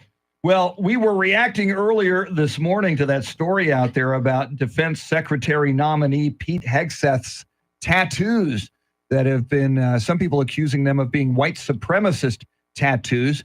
He is saying they are Christian tattoos and is citing Christian bigotry for anybody criticizing them. So on our Talkback feature of the free iHeartRadio app, we've asked you, do you have any tattoos? If you do, what are they? If you don't, why not? And what tattoos would you get? We're also getting reaction on the Mike Tyson, Jake Paul fight. First of all, Mr. T, among the three of us, Charity, myself, and you, yes, you're the only tattooed yes, radio guy in the studio. And for people who don't know, please reveal your tattoo. It's the Rolling Stones Lips and Tongue, the greatest logo in the world, I think. And This is your midlife crisis tattoo? Yes, I couldn't Okay. afford a Corvette. So where on your body is this it's on my tattoo? left arm, my left upper arm, so I can cover it with short sleeves if I want, or I can, I can only show it when I want to show it. Let's put it that way. Very nice. All right, let's go to the people. All right, here's one. RK here. Well, I got one tattoo. Of course, it might be a skull. I told myself, look, don't get a tattoo till you're 65, because if you get one and you die, hell, you just wasted a whole tattoo. Everybody have a beautiful, I love tattoo day. Bye, y'all. And we love RK. Beautiful. Tattoos, they can help identify you, in case you're lost or, worst case scenario, death. Or you're a criminal. I've seen that people too, on yeah. Security That's what- cams yeah. get busted by their That's why I tattoos. got mine where I got it. Yeah. Come on. Just kidding. Serves a purpose. It does. It does. Just to make my mom angry is why I really got it. All right, here's one on Mike Tyson. Hey guys, Steve from Lauderdale again. Don't feel so bad about Mike Tyson. What was his payday? How much did he get paid? Yeah, I feel really bad for him. Yeah, 20 million. Yeah, in the words of Dak Prescott, yeah, it doesn't matter if you win or lose. It matters that you get all the money. Dak Prescott making Mahomes money. Yeah, Dak. I mean, I feel bad that he's injured, but come on. All right, in other news, I've got bad news for men who enjoy sex and would maybe someday like to have sex with Whoopi Goldberg. What? Apparently, Whoopi Goldberg is going on a sex strike. Apparently, she was on The View reacting to far-right political pundit Nick Fuentes, who's been going on this tweet and video rampage saying to women, your body, my choice forever, because Donald Trump won the presidency back. And he was talking about the overturning of Roe versus Wade. But he's also, I guess, a lot of women, Charity, liberal women, after Trump won the election, are saying we're not having sex with any man who voted for Donald Trump. As a woman, Charity, do you support your fellow ladies in their sex strike? They can do whatever they want. I don't know what exactly it is they'll accomplish in the meantime, but sure, it's up to them. I guess it's the part of the 4B movement that originated Yes. in South Korea. So it's no dating, no sex, no marriage, no childbirth with men. Wow, some people just call that getting married. So, Whoopi, she's 69 years old. I mean, she's been married 3 times. She had a fling with Ted Danson. So there is that. Well, hey. That's scoreboard. We'll see how long she can hold out. See, I wonder what would happen, Charity, if men went on a sex strike. How would women? Like how would that women could like happen. that? Like the that could things she would happen. accomplish. Yeah, like that could happen, right? Yeah, come on. She could accomplish so much. Could you see a guy out there? Oh, no. Some No. election went the wrong way. Some goes, come on, man. Who's with me? Sex. Come on. Crickets. You're on your Exactly. own, buddy. Wow. All right. So if you want to have sex with Whoopi, first of all, God help you. Yeah, no Secondly, kidding. it's not going to be easy. No. No.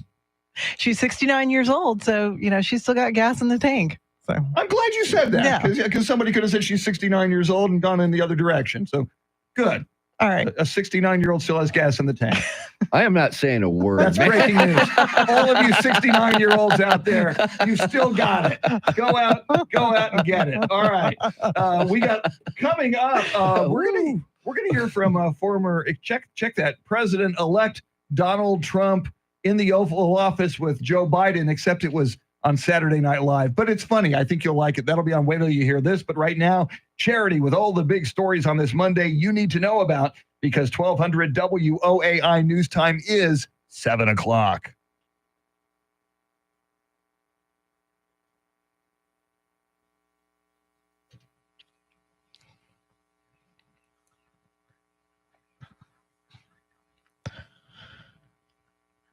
Seven o'clock is our time. San Antonio's first news. Good Monday morning. I'm Charity McCurdy. Among our top stories, President Biden allows Ukraine to strike Russia with U.S.-made long-range missiles. And it's the Cowboys versus the Texans on Monday Night Football. First, traffic and weather together every 10 minutes in mornings.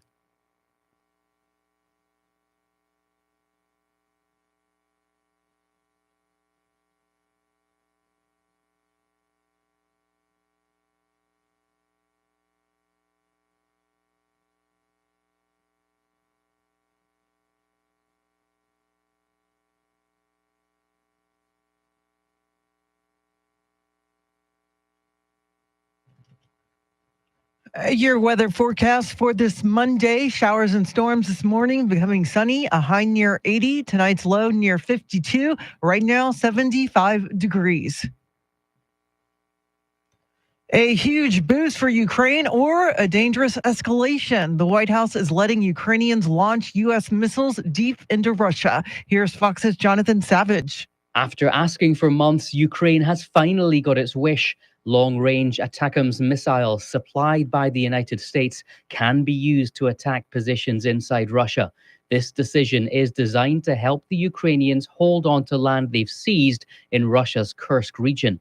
It's said to be a response to Russia using North Korean troops. The UK and France are now expected to give similar go-aheads. One Russian lawmaker warns it risks World War III, but leader Vladimir Putin has yet to comment. He earlier warned such a move would put NATO in direct conflict with Russia. Jonathan Savage, Fox News. President Biden is in Brazil for the G20 summit. World leaders are set to discuss international efforts in fighting hunger, sustainable development, and reforming global governance institutions. President-elect Trump continues to quickly shape his cabinet. Here's Fox's Bill Malugin. Trump has made more than 20 selections for his incoming administration. Some spots still left to be filled.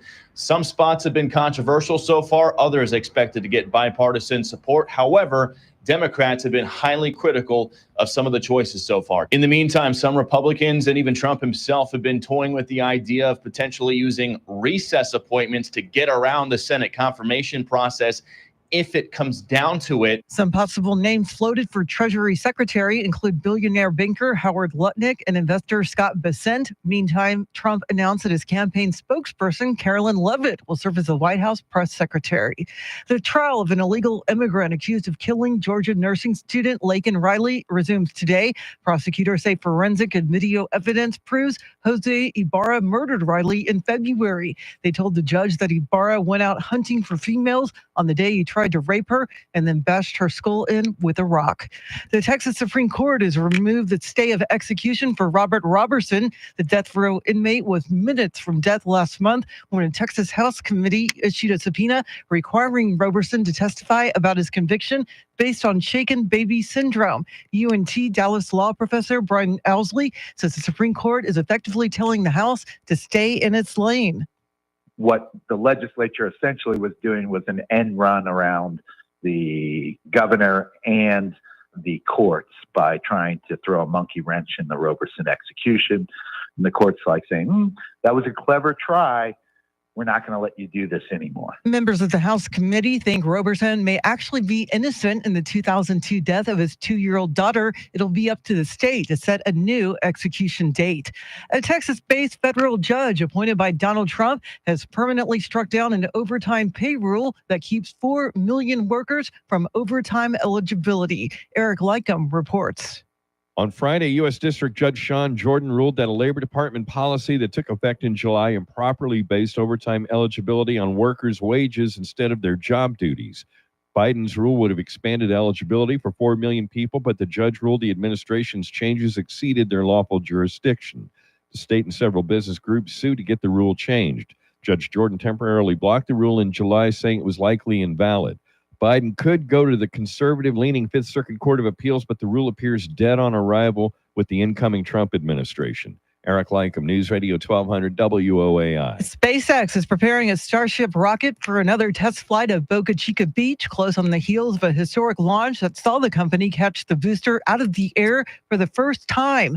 The 6th test of the Starship is set to take place as soon as this evening, about a month since the last demonstration. Liftoff will occur during a 30-minute window that opens at 4 p.m.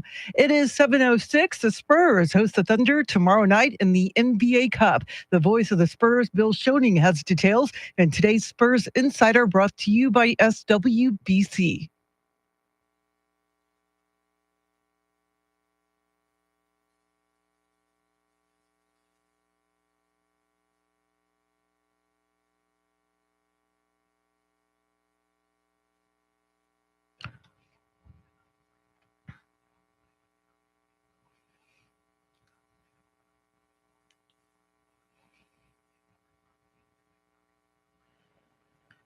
Today's Spurs Insider brought to you by SWBC. News at the top and bottom of every hour, along with breaking news as it happens. I'm Charity McCurdy. Traffic and weather coming up.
San Antonio's first news. Mr. T, Tim Merriman, Charity McCurdy. I'm Chris Duell.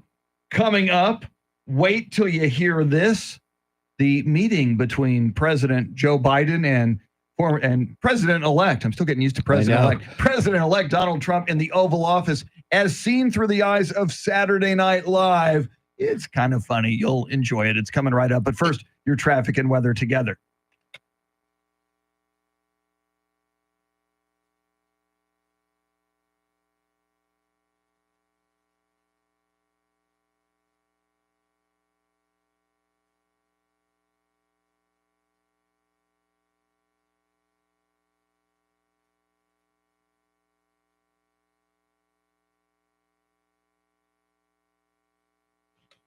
Scattered thunderstorms this morning, sunshine this afternoon, highs in the upper 70s. Tomorrow and Wednesday, sunshine both days, highs in the mid 80s both days. It is 74 degrees in New Braunfels, Texas, 75 in Alamo Heights, and 74 right here at the Radio Ranch.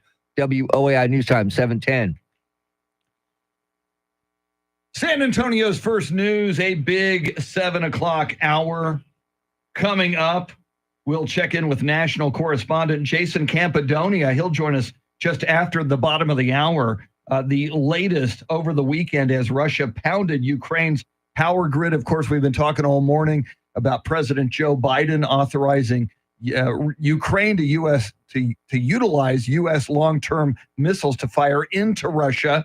Can you say World War III? We'll talk about that, and we'll, in fact, ask you some questions about that coming up.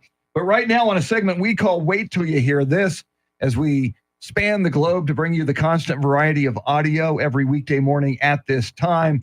Saturday Night Live envisioned what it was like as President Joe Biden met with President-elect Donald Trump in the Oval Office. And Joe Biden, played by Dana Carvey, and President-elect Donald Trump, played by James Austin Johnson. Let's listen. I forgot how boring president is. Love running, hate being. And I hate the White House. So old, so dated. So many of the carpets are stinky and sticky at the same time. Sort of like being at a Regal Cinemas. Now I have to live here for the next 4 years, possibly longer. Come on, let's be real, man. This place is great. I have so many wonderful memories here. Dr. Jill hosting foreign leaders. My dog attacking every single one.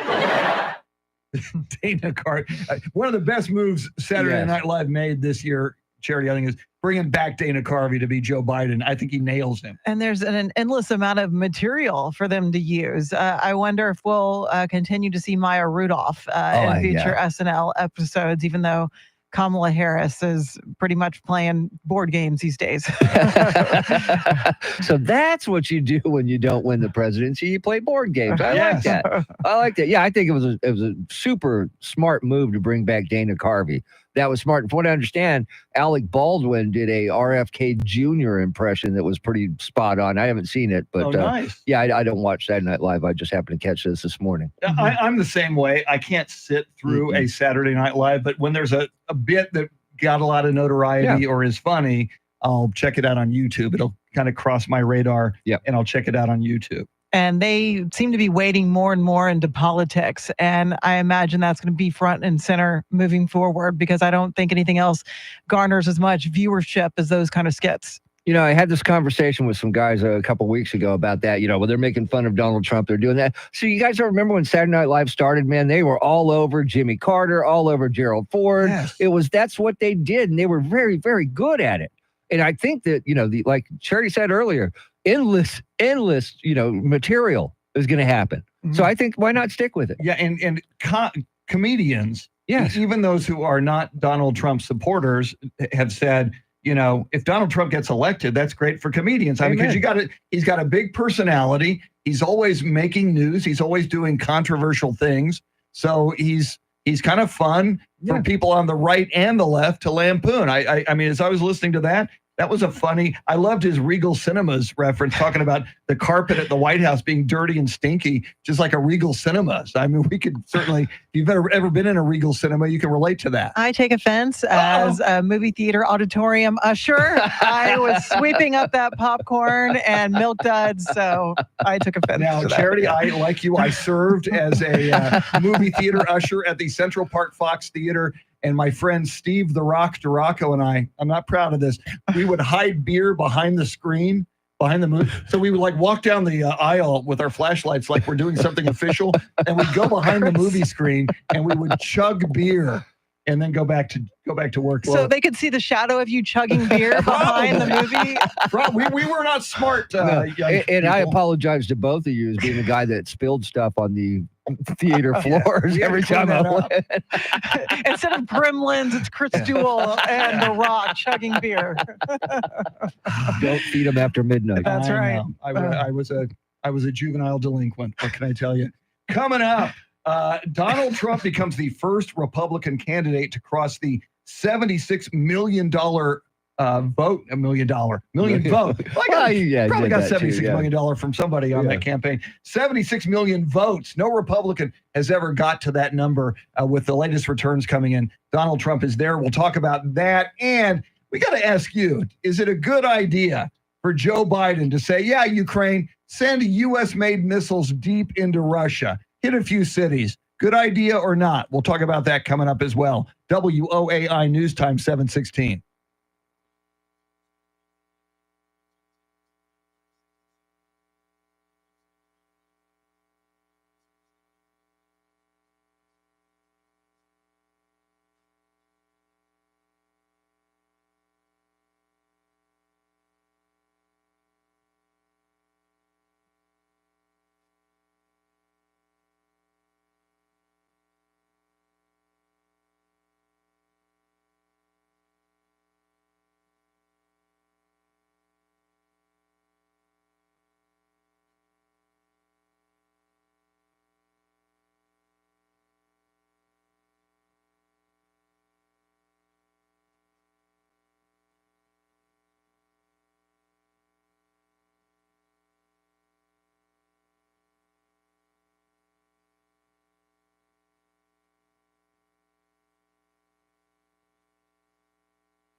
Just ahead of headlines, traffic, and weather together. A few minutes ago, we were talking about the story in the news. Whoopi Goldberg is going on a sex strike, like so many other liberal women across the country, protesting Donald Trump's victory.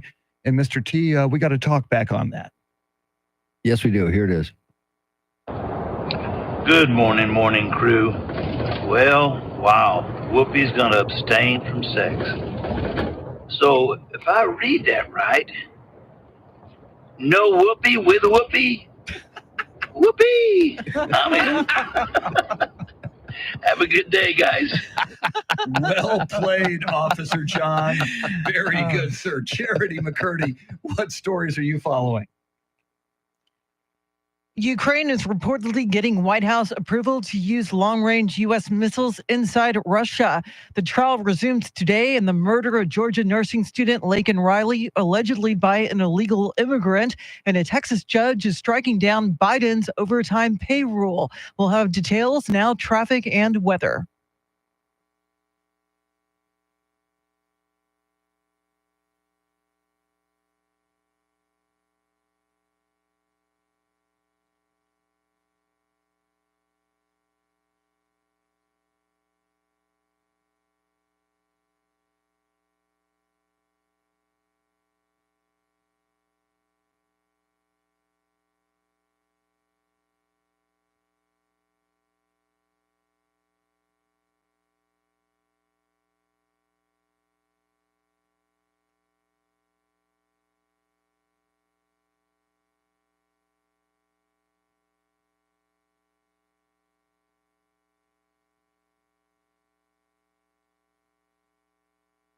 Scattered thunderstorms this morning, sunshine this afternoon, highs in the upper 70s. Tomorrow and Wednesday, sunshine both days, mid 80s tomorrow and low 70s on Wednesday.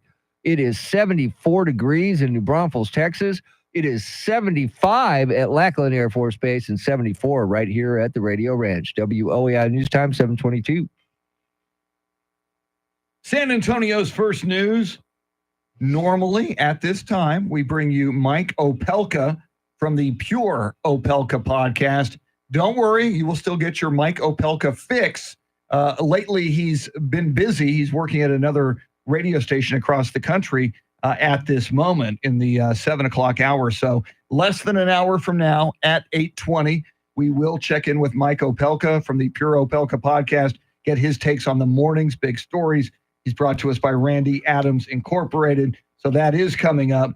But Charity, move over George W. Bush, move over George H.W. Bush, and move over Ronald Reagan, because Donald Trump has now become the first Republican president to surpass 76 million votes. As you know, some of the late returns keep trickling in, late vote counts over the weekend. The number 76 million was crossed. That's a pretty big number for President-elect Donald Trump. It's just amazing and really shouldn't come as a surprise, although maybe it does. I mean, because the polls got it so wrong. My goodness. It wasn't just a red wave. It seemed like a red tsunami.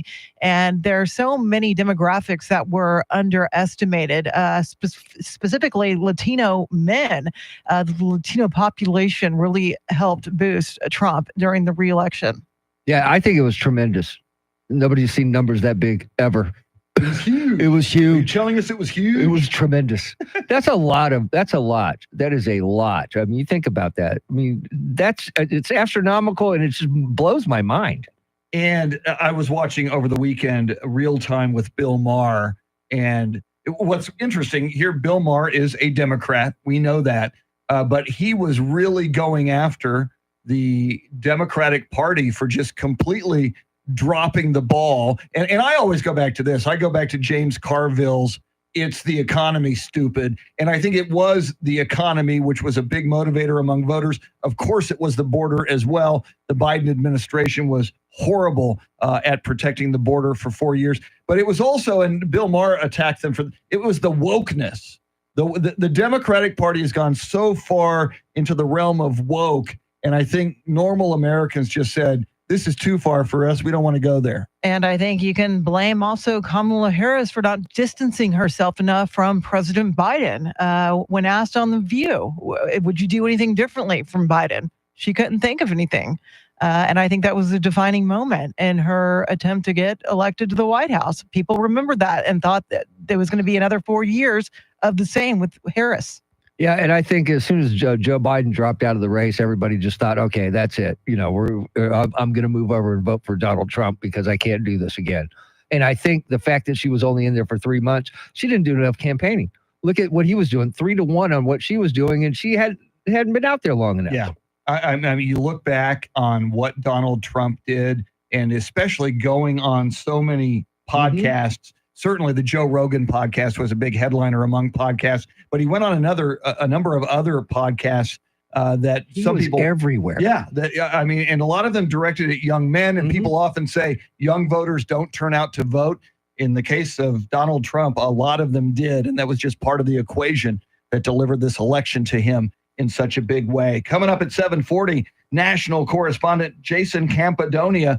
The latest on the war between Russia and Ukraine. It's getting weirder. It's getting more dangerous. We'll talk about that coming up. WOAI News Time, 7:26.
7:30 is our time. San Antonio's first news. Good Monday morning. I'm Charity McCurdy. Among our top stories, President Biden greenlights Ukraine using U.S.-made long-range missiles in Russia, and Trump names more cabinet picks. First, traffic and weather together every 10 minutes in mornings.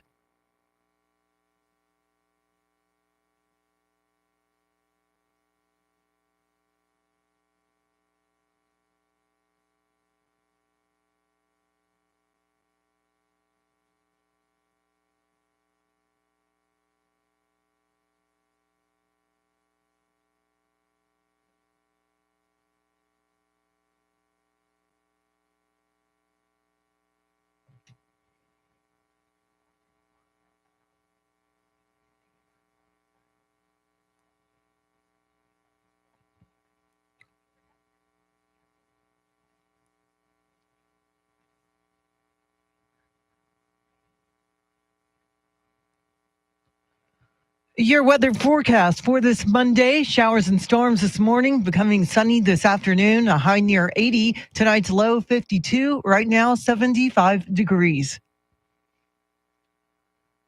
President Biden has authorized Ukraine's use of U.S.-supplied long-range missiles to strike inside Russia for the first time. Fox's Kevin Cork has details. The decision allowing Ukraine to use the Army tactical missile system for attacks farther into Russia comes as thousands of North Korean troops allegedly have already been sent into a region along Ukraine's northern border in an effort to help Russia retake ground there. And this also happens amid growing concerns from Kyiv that once in office, President-elect Trump will move to reduce or possibly even end continued financial and military support by the U.S. for Ukraine. Now, that country's president, Volodymyr Zelensky, and many of his Western supporters have been pressing President Biden for months to allow Ukraine to strike military targets deeper inside Russia. Meantime, France and the UK have reportedly also allowed Ukraine to use Storm Shadow missiles into Russia's territory.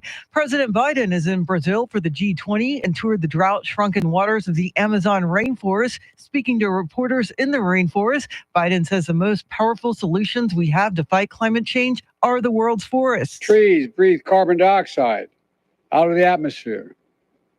And yet each minute, the world is chopping down the equivalent of 10 soccer fields worth of forest each minute. With his visit, the president becomes the first sitting U.S. president to set foot in the Amazon rainforest. President-elect Trump has returned to Florida to work on completing his cabinet after making an appearance at Madison Square Garden for a USC event on Saturday. Here's Fox's Bill Malugin. President-elect Donald Trump is back here in Palm Beach, huddling with his transition team after that big night he had at Madison Square Garden, where he received basically a hero's welcome at the big UFC fight. Trump was having a great time, basically taking a victory lap, as it was his first time there since that big rally he had a few weeks ago. But now he's back to work, building out his administration. More than 20 picks already. Some of them have been controversial. Some are going to get bipartisan support.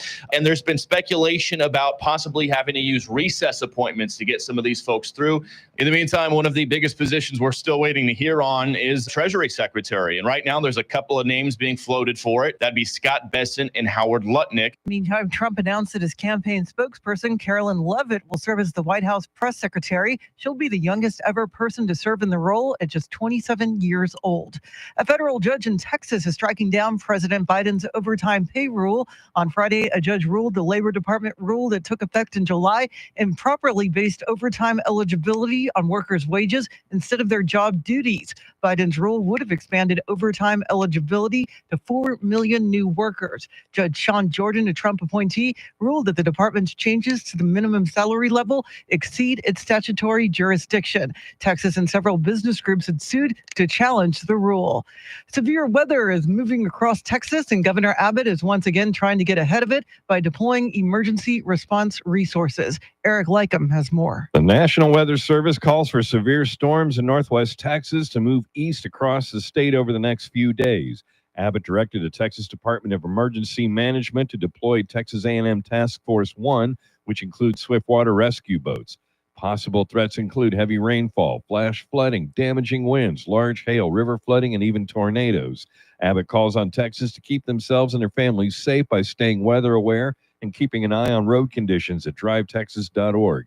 Eric Lankham, News Radio 1200 WOAI. A new rideshare service that's expanding into Texas is being described as Uber, but with guns. It's called Black Wolf, and all the drivers will have military or security backgrounds. We're now giving riders the same status of a celebrity, right? The same comfort of a celebrity. Founder Kerry King Brown says rides are about 10 to 15% more than other rideshare services. Hiring has started in Dallas, Austin, and Houston, but he says they're looking to quickly expand to serve more of the state. In-state rivals face off on Monday Night Football. Fox's Tony Genualdo reports. Week 11 of the NFL season concludes tonight with the Dallas Cowboys hosting the Houston Texans. Both teams are in desperate need of a win. While the Texans sit at 6-4 on the season and on top of the AFC South, they've lost each of their last 2 games. Meanwhile, for Dallas, they are on a 4-game losing streak and are in serious danger of their 3-year playoff run ending. They're also still looking for their first win at home this season. Cooper Rush will get the start once again for Dallas following Dak Prescott's season-ending surgery 2 weeks ago. Kickoff is at 8:15 Eastern. Tony Genualdo, Fox News. And Beyonce will perform during Netflix's NFL Christmas Game Day when the Houston Texans host the Baltimore Ravens. It'll be the first live performance of songs from her album, Cowboy Carter. It is 7:37. Traffic and weather together in a minute, but first, a check of your money in the world of business. Courtney Donahoe is live at the Bloomberg News Desk.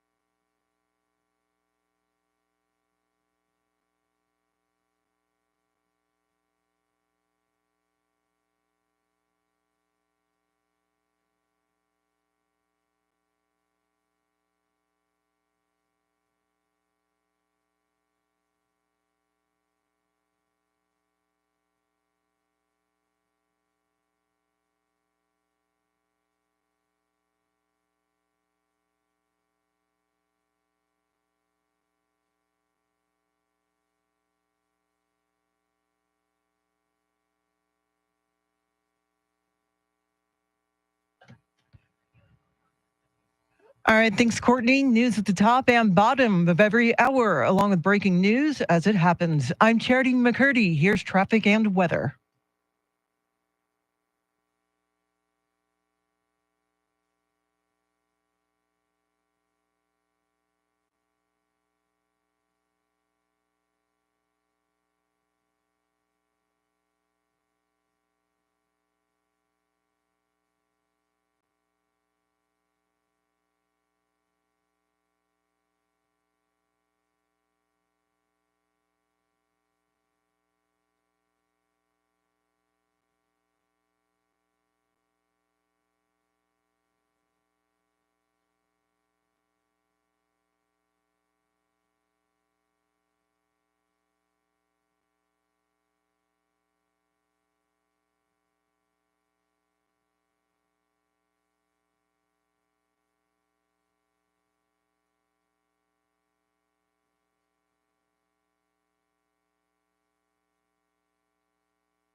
San Antonio's first news.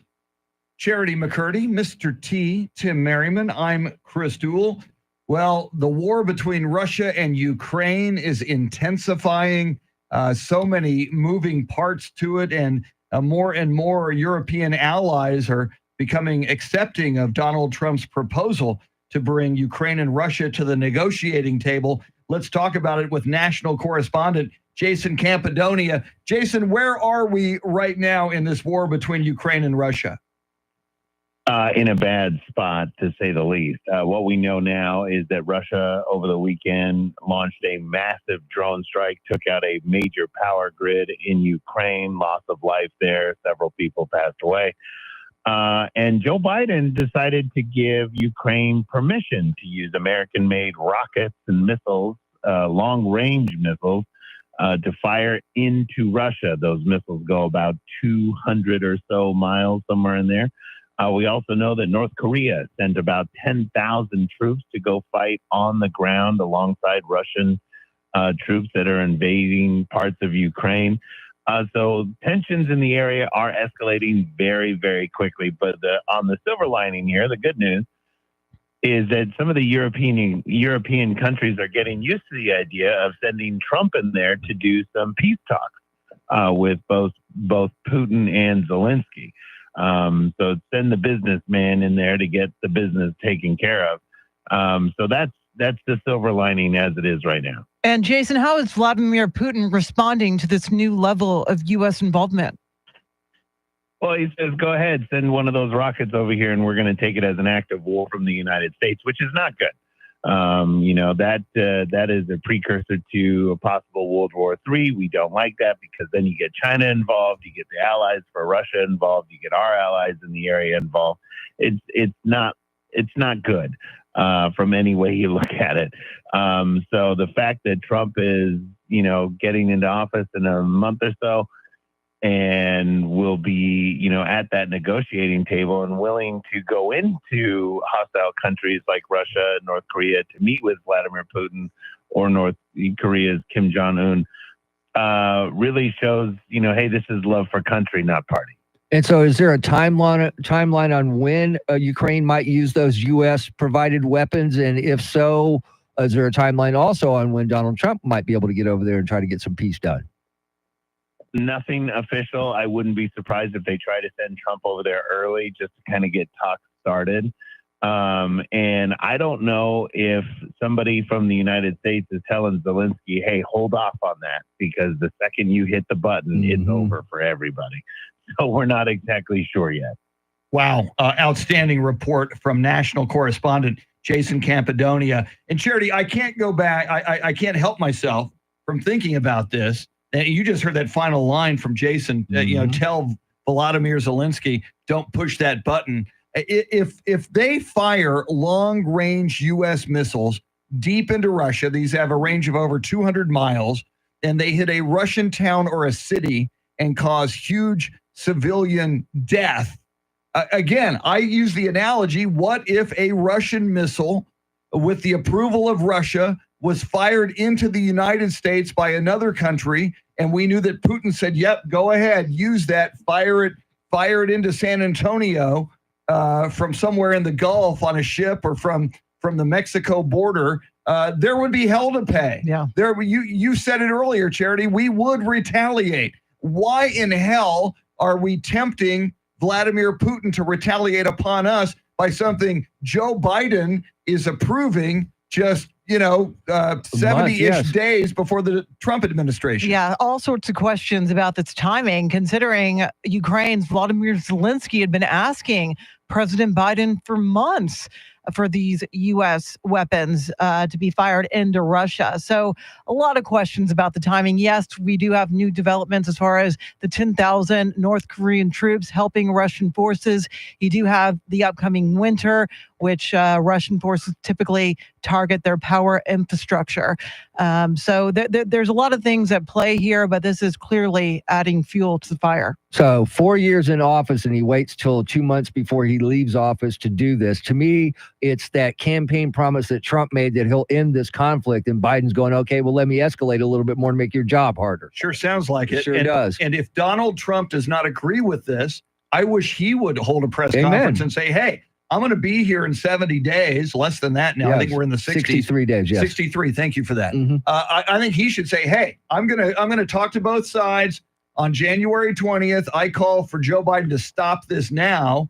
Yeah. And I think you could put global pressure Amen. on Biden to stop this. Amen. Because I think you are risking American casualties by extension if this happens. I think it is a very foolhardy approach to this war by Joe Biden right now. Lots more coming up. We'll get you caught up on headlines, traffic, weather, and more. And then we're going to hear from you about tattoos now that Defense Secretary, soon to be, Pete Hegseth, has some tattoo controversies going on. WOAI News Time, 746.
Just ahead of headlines, traffic, and weather together.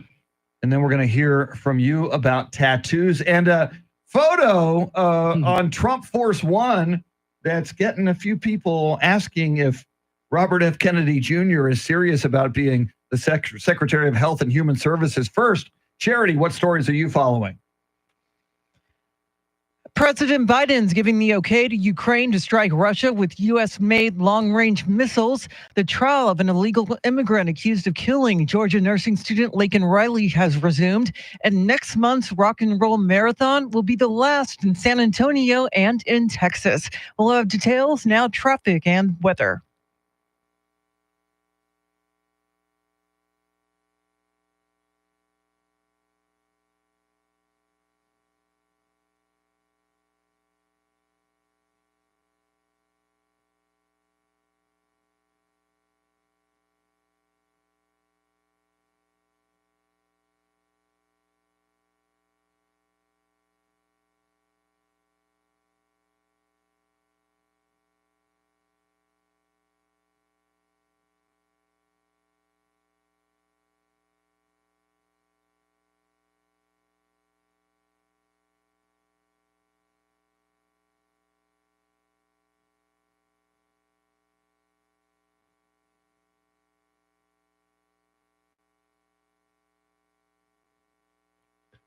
Scattered thunderstorms this morning, sunshine this afternoon, highs in the upper 70s. Tomorrow and Wednesday, sunshine both days, mid-80s tomorrow, low 70s on Wednesday. 75 degrees at Fort Sam Houston, 75 at Monte Vista, and 74 still here at the Radio Ranch. WOAI News Time, 7:51.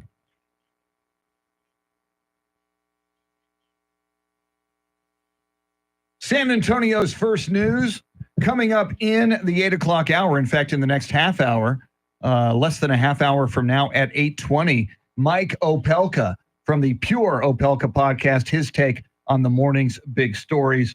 Always enlightening and entertaining to connect with Mike Opelka. We're looking forward to that. We talked about it earlier. The nominee for Defense Secretary, Pete Hegseth, military veteran. He served in combat, very decorated.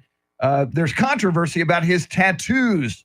He has tattoos that some people say, including some people who have served in the National Guard with him, say that they are white supremacist tattoos. He begs to differ. He says they are Christian tattoos. He says it's Christian bigotry for people to attack him for his tattoos. So we asked you the question earlier this morning on our Talkback feature on the free iHeartRadio app. Do you have any tattoos? If you do, what are they? And if you don't, why don't you have tattoos? But if you were going to get a tattoo, what might it be? Mr. T, let's hear from the people. Here we go. Good morning, WOAI. This is the Wheelchair Warrior in New Braunfels. And my story about a tattoo is quite funny.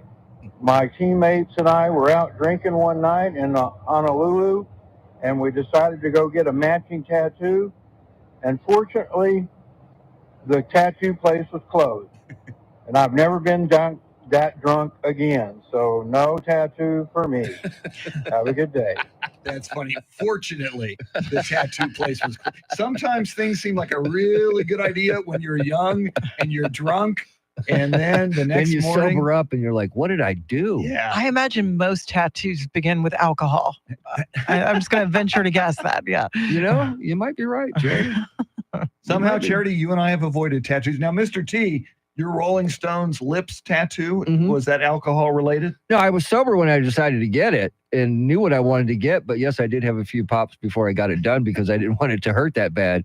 And don't let anybody tell you it doesn't hurt, because it does. Yeah. It does. They're sticking needles in your skin. It's going to hurt. Over and over again, from what I hear. It's going to hurt. But, you know, after a while, it gets numb and you don't feel it anymore. All right, here's another one.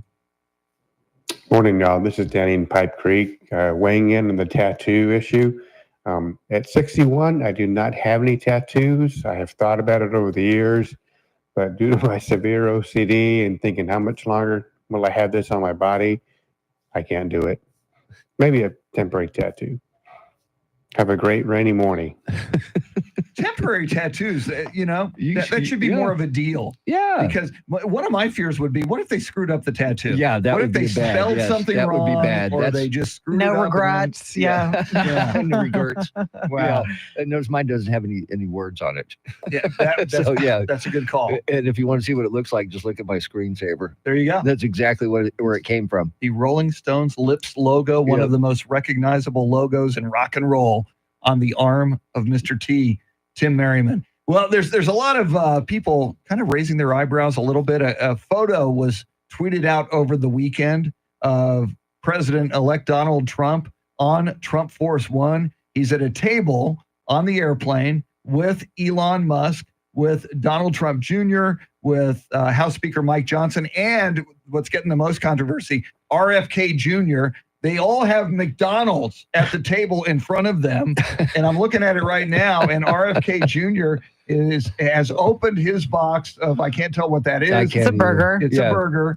And he's got he's not a Diet Coke. He's got a Coca-Cola in front of him. Charity, this is the soon-to-be, if he's confirmed, Secretary of Health and Human Services. Do we want to be eating McDonald's and drinking a Coke? Well, I mean, he definitely has been an outspoken critic of processed food, but everyone is entitled to a cheat day. And so I'm thinking that's what was going on here, a cheat day. Well, all I can say is he does not look too happy or thrilled to be eating McDonald's in this picture. He doesn't. He looks like, okay, great. Who's taking a picture? Why are you taking a picture of this? And I got to be honest, is it a photo op? Would these five guys who are some of the most powerful men on the face of this earth, if they're eating on Trump Force One, is it going to be McDonald's? Was this? And I get it that Donald Trump worked the McDonald's during the campaign. It was a brilliant move. We said that at the time. This is a nice homage to McDonald's, but Charity, do you think it's real? Yeah, I think it probably is, especially President-elect Trump. He is always all about McDonald's. So whatever Trump wants, Trump gets. And if you're on his private plane, this is what you're eating. I would be disappointed, though. I would expect like filet mignon or, I don't know, Chick-fil-A. If you were on Trump Force One, you'd say, Mr. President, I'm Charity McCurdy, and I would like a filet mignon. See, I look at it a different way. I think it's brand loyalty. Okay. Just kidding. That could be. I just know he likes it. Yeah, I'm just wondering, did he ever see the movie Super Size Me? Oh, my gosh. I'm just saying. I did. A little too much McDonald's. Not McDonald's good. a sponsor of the San Antonio's First Not News? anymore. Not anymore. Okay. Charity McCurdy will have all the headlines for you at the top of the hour. They will not be sponsored by McDonald's. And then Mike Opelka joins us in the next half hour. You don't want to miss that. WOAI News Time, 7:57.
Eight o'clock is our time. San Antonio's First News. Good Monday morning. I'm Charity McCurdy. Among our top stories, President Biden allows Ukraine to strike Russia with U.S.-made long-range missiles. And a new rideshare service in Texas involves guns. First, traffic and weather together every 10 minutes in mornings.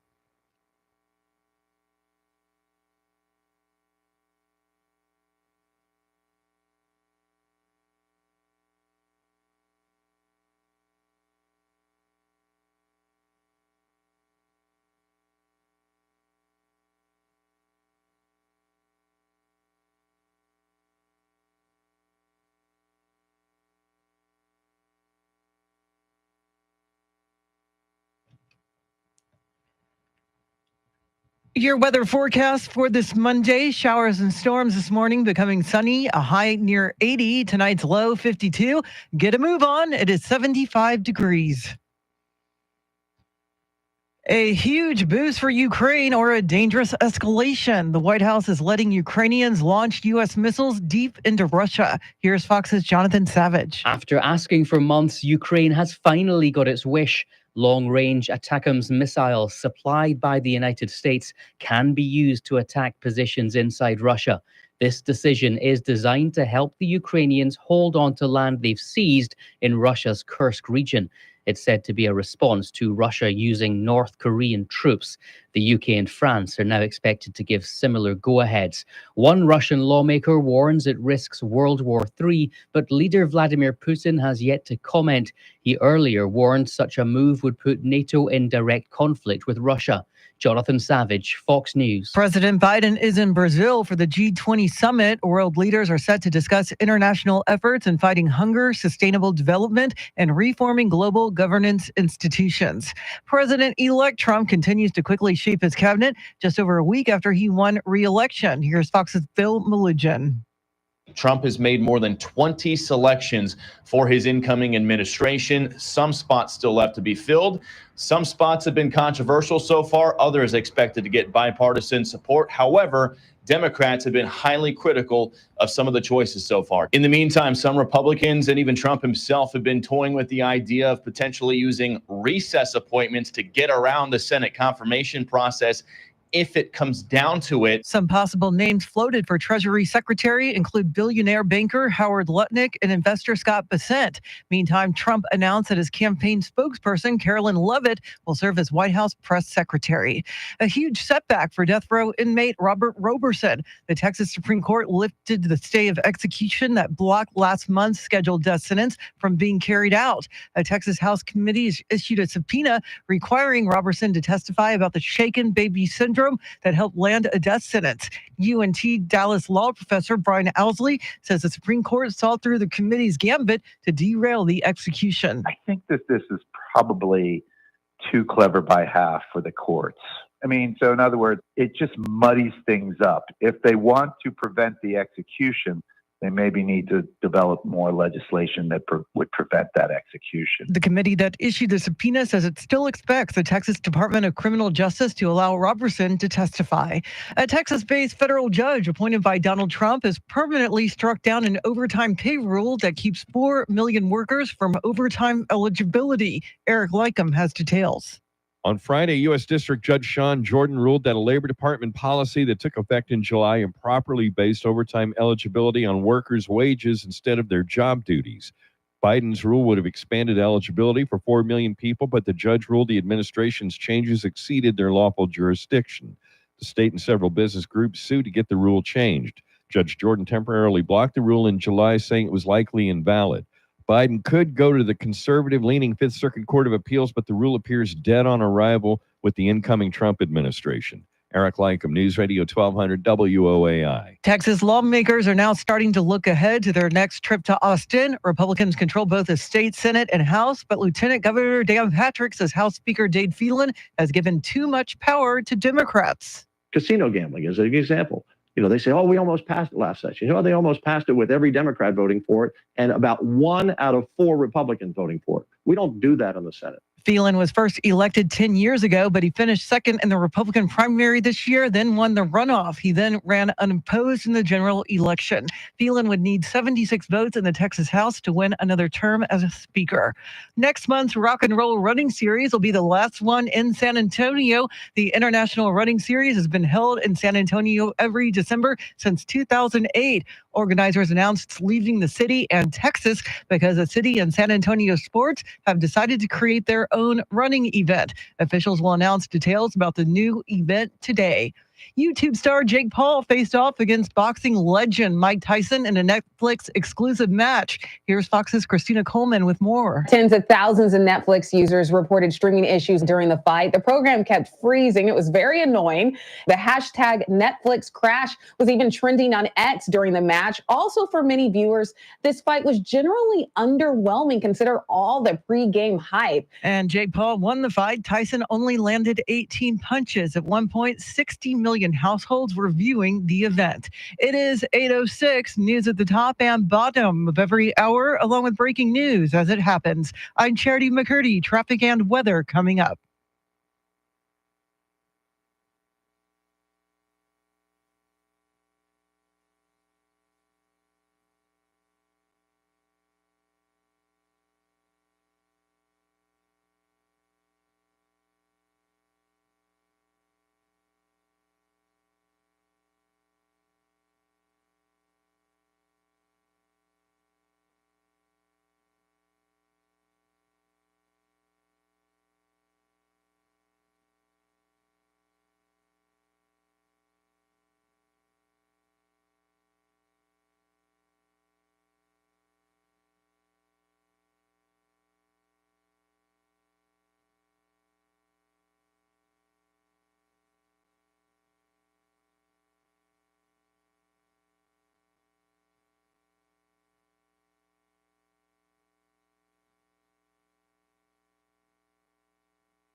San Antonio's first news.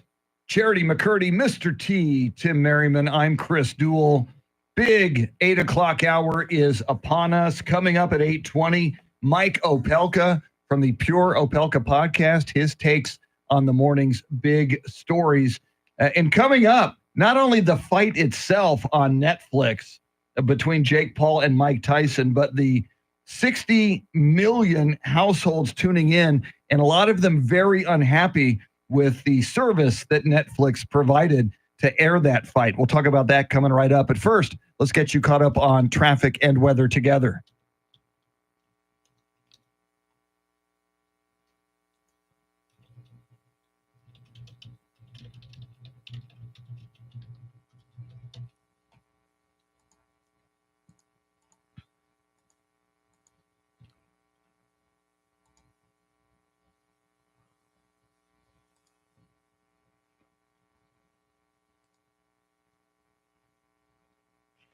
Scattered thunderstorms this morning, sunshine this afternoon, highs in the upper 70s. Tomorrow and Wednesday, sunshine both days, mid 80s tomorrow, low 70s on Wednesday. 75 degrees in Alamo Heights, 75 in New Braunfels, 75 right here at the Radio Ranch. WOAI News Time 810.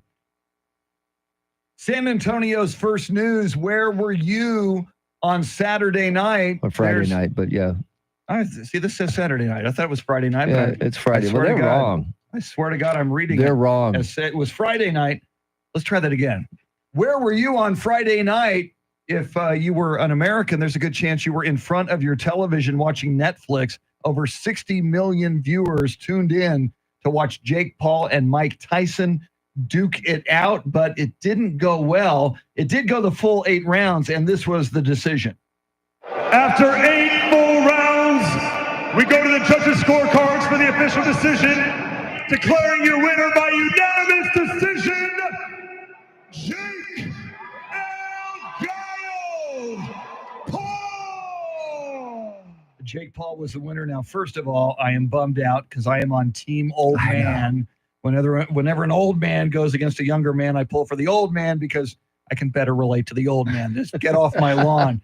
But Charity, and you were just reporting on it, there was buffering, there was freezing, there was a lag problem with the reception. Netflix might not be ready for prime time. Yeah, a lot of people on social media are saying this is going to be the last sporting event Netflix ever does following this horrible attempt at putting on this massive event. But Netflix is standing by its performance and saying, yes, there were a few hiccups, but we corrected the problem, and an estimated 60 million households tuned into the event. So they're trying to spin it as a positive.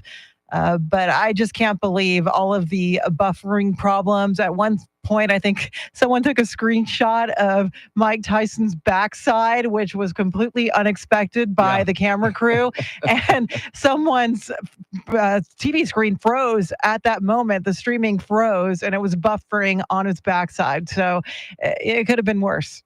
Yeah, well, they've got some work to do because on Christmas Day, they have 2 football games, 2 NFL games. They've got the Kansas City Chiefs and the Pittsburgh Steelers, and then the Baltimore Ravens and the Houston Texans. Oh, yeah, and Beyonce is going to perform at halftimes at that Ravens-Texans game. If they buffer and freeze up during the NFL games, there'll be a revolt like they've never seen before. And you mentioned Beyonce performing in that Texans game.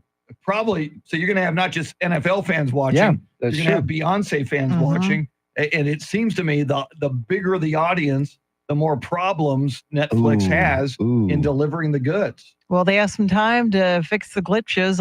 Hopefully they meet the moment. But as far as the outcome of the Mike Tyson Jake Paul fight, I mean, what do you expect when you have a 58-year-old going up against a 27-year-old? Hey. I'm just saying. Hey, young lady. I know he has a lot of experience, Mike Tyson. People were hoping like he would just totally take down Jake Paul. But if anything, it seemed like Jake Paul was kind of carrying him during that fight.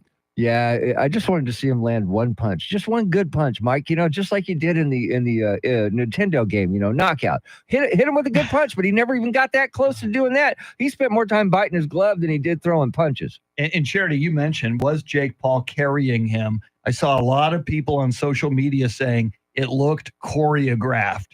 In other words, WWE. I wonder if both boxers, if you can call them that, were told, hey, man, neither of you knock the other guy out. It'll go the whole 8 rounds. You'll both get out with your dignity and we'll have a decision. Although I don't think either one of them comes out with a lot of dignity on this. Yeah, but their bank account's a lot bigger this morning. You know, Mike Tyson, what, 20 million? Yep. I think he's going to be okay. He's wiping his tears with $100 bills as we speak. So, and Dak Prescott, the patron saint of bank accounts, says, doesn't matter if you win or lose, just as long as you get paid as much money as Patrick Mahomes gets paid. Thank you, Well, Dak. that did happen. I know. I'm sorry you're injured, Dak, but win a few playoff games for crying out loud. Coming up, I'm not bitter. Coming up, Mike Opelka from the Pure Opelka podcast. His takes on the morning's big stories. WOAI News Time, 8:15.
Coming up, you know him, you love him, you can't get enough of him. Mike Opelka from the Pure Opelka podcast on the morning's big stories. But first, speaking of those morning big stories, Charity McCurdy, which ones are you following?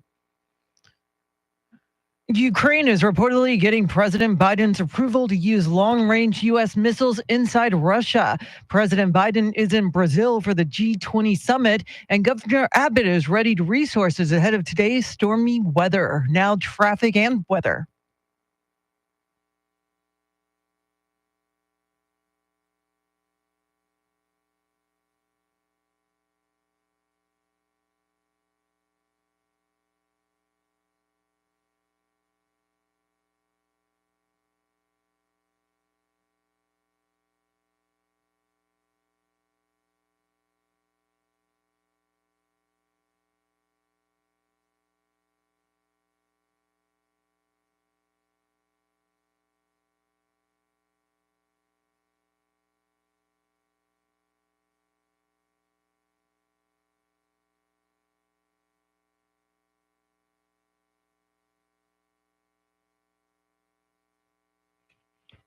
Scattered thunderstorms this morning, sunshine this afternoon, highs in the upper 70s tomorrow and Wednesday, lots of sunshine, mid 80s tomorrow, low 70s on Wednesday. 75 degrees here at the Radio Ranch. WOAI News Time 820. San Antonio's first news. Our morning would not be complete without checking in with Mike Opelka from the Pure Opelka podcast. He's brought to us by Randy Adams Incorporated. All right, Mike, let's start with the photo on Trump Force One. Elon Musk, Donald Trump, Don Jr., Mike Johnson, Speaker of the House, and RFK Jr. eating McDonald's. In the case of RFK Jr., McDonald's and a Coke. Do we want our Health and Human Services Secretary doing this, Mike? Well, it kind of felt like an episode of The Sopranos, where they're testing a new guy in the inner circle. Go ahead, take a bite. Take a bite. Take a bite. Come on, Bobby, take a bite. We want to know you're part of the team, part of the family. You don't take a bite, we're going to have problems. Now, Mike, as a Trinity alum, one would assume you can cut a rug, but can you do the signature Trump dance move that's taken the internet by storm? Well, Charity, thank you for asking. We never discussed the fact that I actually took ballroom dancing at Trinity. It was one of my PE options, and the late, great Shirley Rushing, who taught ballroom dancing at Trinity, I got a B on my tango. What? So, yeah. All right. From the tango, and my of course, with any kind of country music, you're going to be able to do a Cotton Eye Joe and a schottish and a little line dancing. But Trump dancing is really more like a arm workout without the weights, isn't it? You're just kind of extending the arms and pulling back.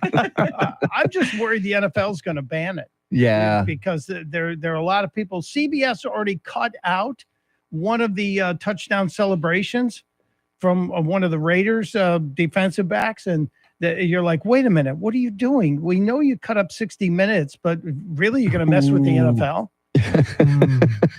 Well, they're not used to the Raiders scoring. I'm sorry, I didn't mean to say that.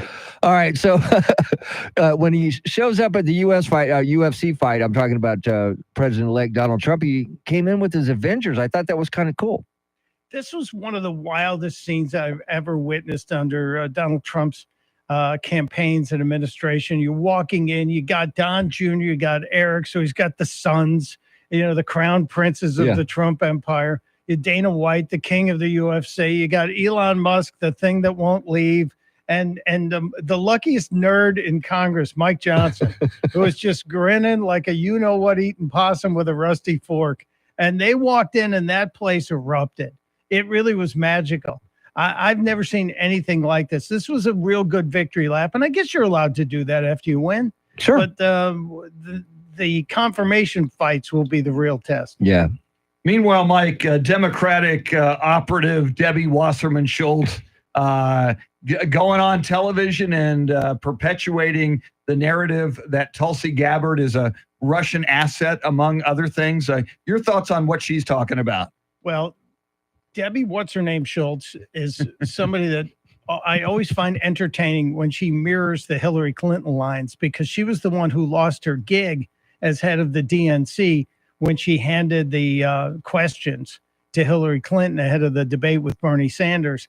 And then Hillary hired her to be a campaign operative at a very big check. So no shock that she's repeating the lines that Hillary Clinton repeated years ago against Tulsi. I don't think there's any credibility here. I give Wasserman Schultz a little bit of leeway because she's fought cancer a couple of times, but don't let that cloud the truth here. You lost and you don't have a vote in the confirmation. So maybe you should sit this one out. And Mike, a famed pollster is ending her election polling operation after getting it so wrong in November. Do you think pollsters in general have a lot of work to do to regain their credibility? Charity, how long have we been saying this? It's like the third election in a row that the pollsters were so far off that we have to find a new way to gauge polling. And for my money, it's money. If we look at the poly markets, at the betting markets, when people seem to put their own cash on the line, we get a more honest answer from them. It's no longer calling people up or sending them a text message. I'm not surprised that Seltzer sat out and she's decided she's not going to be a pollster anymore. I could have told her that the potential clients would have told her, you're no longer a pollster. But she decided to get out ahead of it. I'm hoping we're going to see more credibility, and it's probably going to be behind betting sites in the future. Well, this poll just came out. 95% of the people say the pollsters did a bad job, Mike. I think that's wrong. That's an outlier. We'll have to see. You can get more Mike Opelka from his Pure Opelka podcast. Get it wherever you get your podcasts. We recommend the free iHeartRadio app. Another episode will drop this morning. You don't want to miss it. Mike is brought to us by Randy Adams Incorporated. Coming up, the weather. Rain is on the way this morning. If you're not getting it right now, you're probably going to get rained on in the next hour if you're outside. And it's going to get colder. We'll talk about the weather. Charity's got everything you need to know at the bottom of the hour. WOAI News Time, 8:26.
8:30 is our time. San Antonio's first news. Good Monday morning. I'm Charity McCurdy. Among our top stories, President Biden greenlights Ukraine using U.S.-made long-range missiles in Russia, and Trump names more cabinet picks. Details coming up. First, traffic and weather together every 10 minutes in mornings.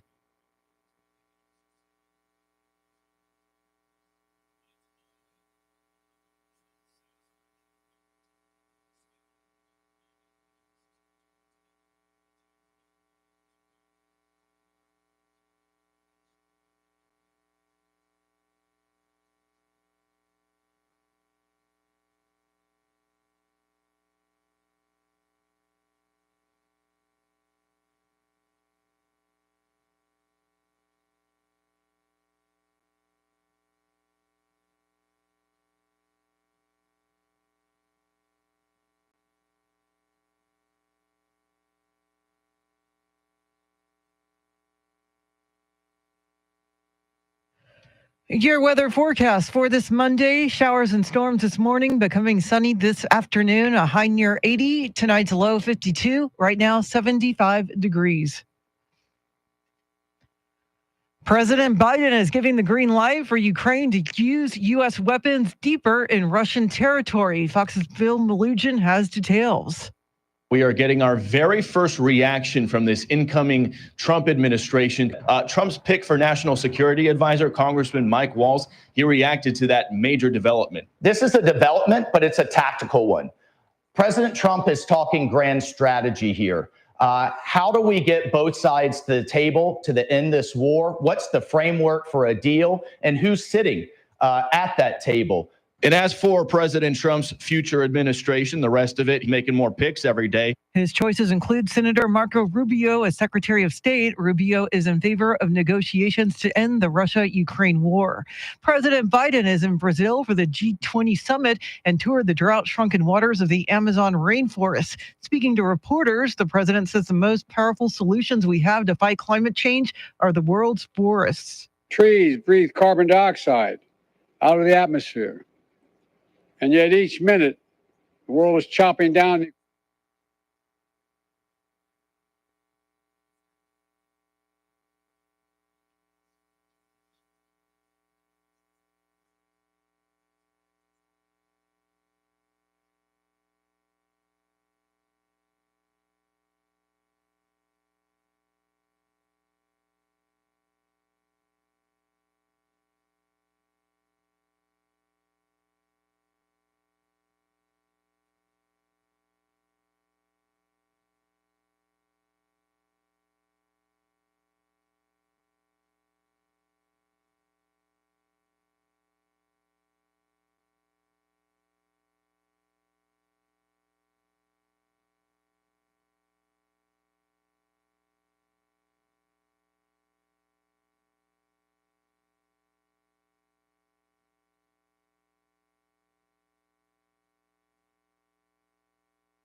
San Antonio's first news, Charity McCurdy, Mr. T, Tim Merriman. I'm Chris Duell. And the big story at the moment in San Antonio is the weather, not just how cold it's going to get, but Mr. T, a lot of wet stuff is upon us. You're looking at the radar right now. Yes, I'm looking at it right now and coming in from the west, and it looks like it's going to hit most of San Antonio between 9 and 10 o'clock, and then it's just going to disappear, and the sunshine's coming out. I'm looking at TransGuide also, and 410 in Fredericksburg right now is getting a lot of rain.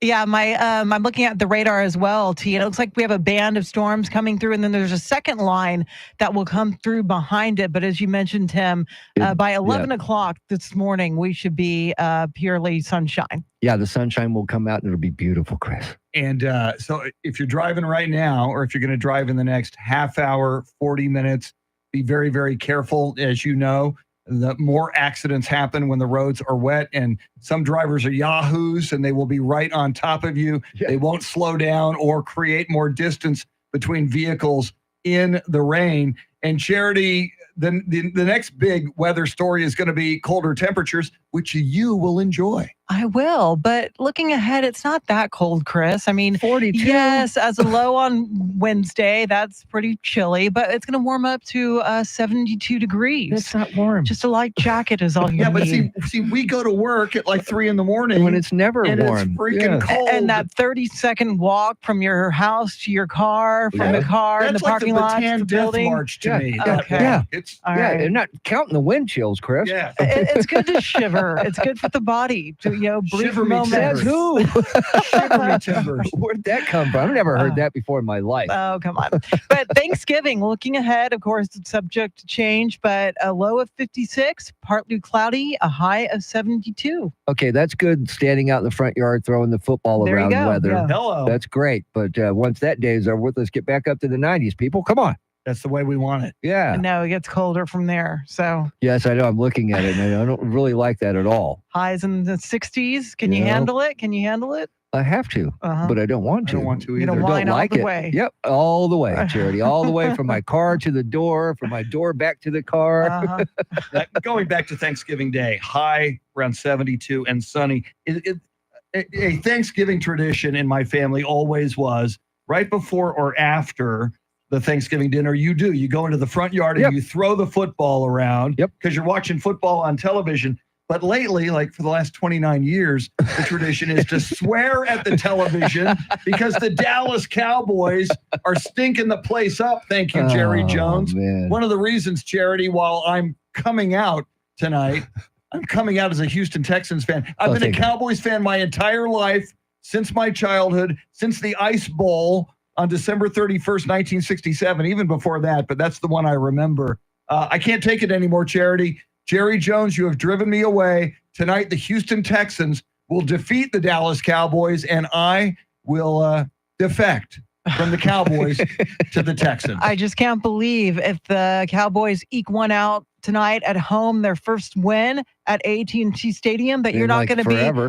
the Yeah. least bit happy for them. No. Oh, okay. I'm done. Wow. It's like, and I know you haven't, you would never divorce Brett with one T, Charity, but you've ended relationships. Yes. When the relationship ends, are you happy for that former boyfriend when something goes? No, it's like he's done. I've moved on. That's how I'm going to be. I'm divorcing the Dallas Cowboys, Charity. Well, when I divorced, or broke up with an ex, it was, I wished them well. I wanted them to do well. Oh, not I me. wish And them like, well. I just wouldn't offer them a seat at my table. I mean, that's the only difference, it's Look, just. I'll be Yeah. flat. I'll be honest with you. I'm still a Cowboys fan because I don't want to upset my dad in his grave.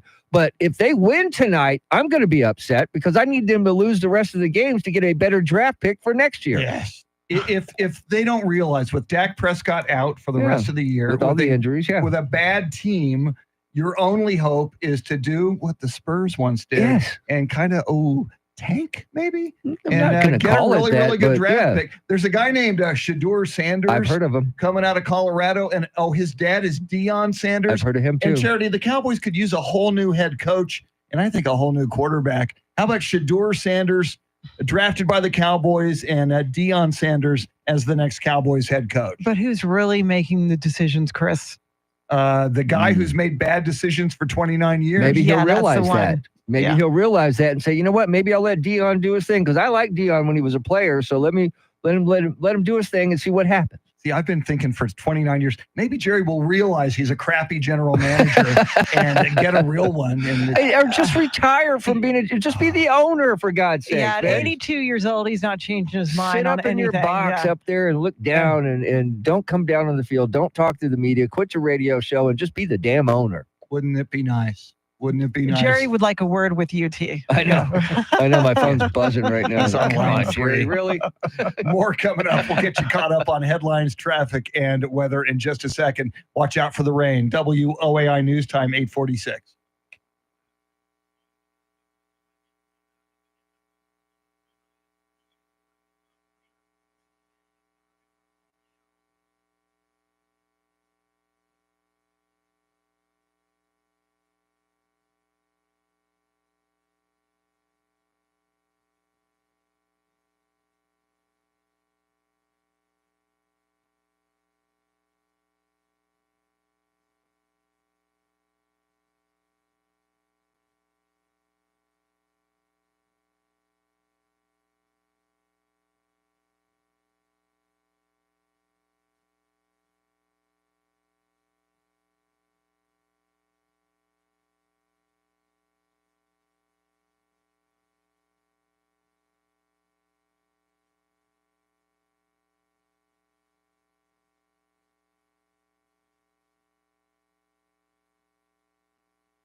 Coming up, very bad news for Guy Fieri and Sammy Hagar. But first, Charity, what stories are you following? U.S. made long range missiles are now being used by Ukraine inside Russian territory. President elect Trump makes more cabinet selections, and SpaceX is preparing its Starship rocket for another test flight this evening. Now, traffic and weather.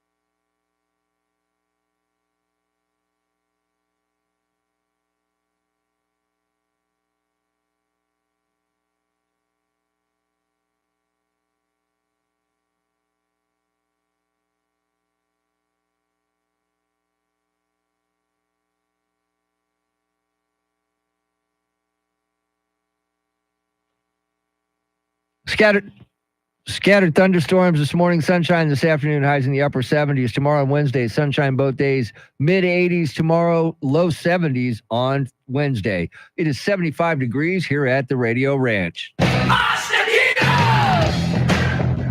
San Antonio's first news. If you're in Laredo and somebody's trying to sell you bottles of tequila, marked down maybe, and it's Santo Tequila, you may want to be careful. Guy Fieri and Sammy Hagar have a tequila company. It's called Santo Tequila. Mr. T says it is overpriced tequila. We'll get into that in a moment. But 2 trucks, Charity, carrying 440 cases of Santo Tequila. That's 24,240 bottles of Santo Tequila aboard those 2 trucks. They were hijacked. And according to a spokesperson for Santo Tequila, that was about $1 million of Santo Tequila that was stolen. It is now missing. Not only does it affect the bottom line of Guy Fieri and Sammy Hagar's tequila company, but it's going to affect their supply chain of that tequila for months. Yeah, a lot of that tequila they got was Santo Blanco Reposado and especially made extra añejo. Añejo, yes. There you go. It took like 39 months to create. Wow. So yeah, this is going to take a while for them to replenish their supply.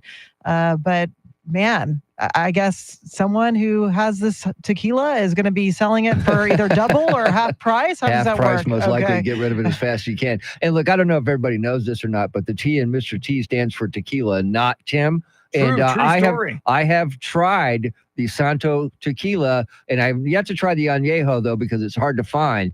And to me, it's good, but it's not worth what they charge for it. It's kind of overpriced. I can find a better tequila that's a little bit cheaper, but it's Sammy Hagar and Guy Fieri. Well, see, I thought at that big price point of tequila, so expensive, and Guy Fieri's name on it, Charity, I assumed that would be maybe your tequila of choice. I was thinking maybe you're a tequila elitist. You know, I haven't done tequila in quite some time. Not since the Andrew Ashwood days. Yeah. We used to have a boss, the late, great Andrew Ashwood, Yes, who sir. was the...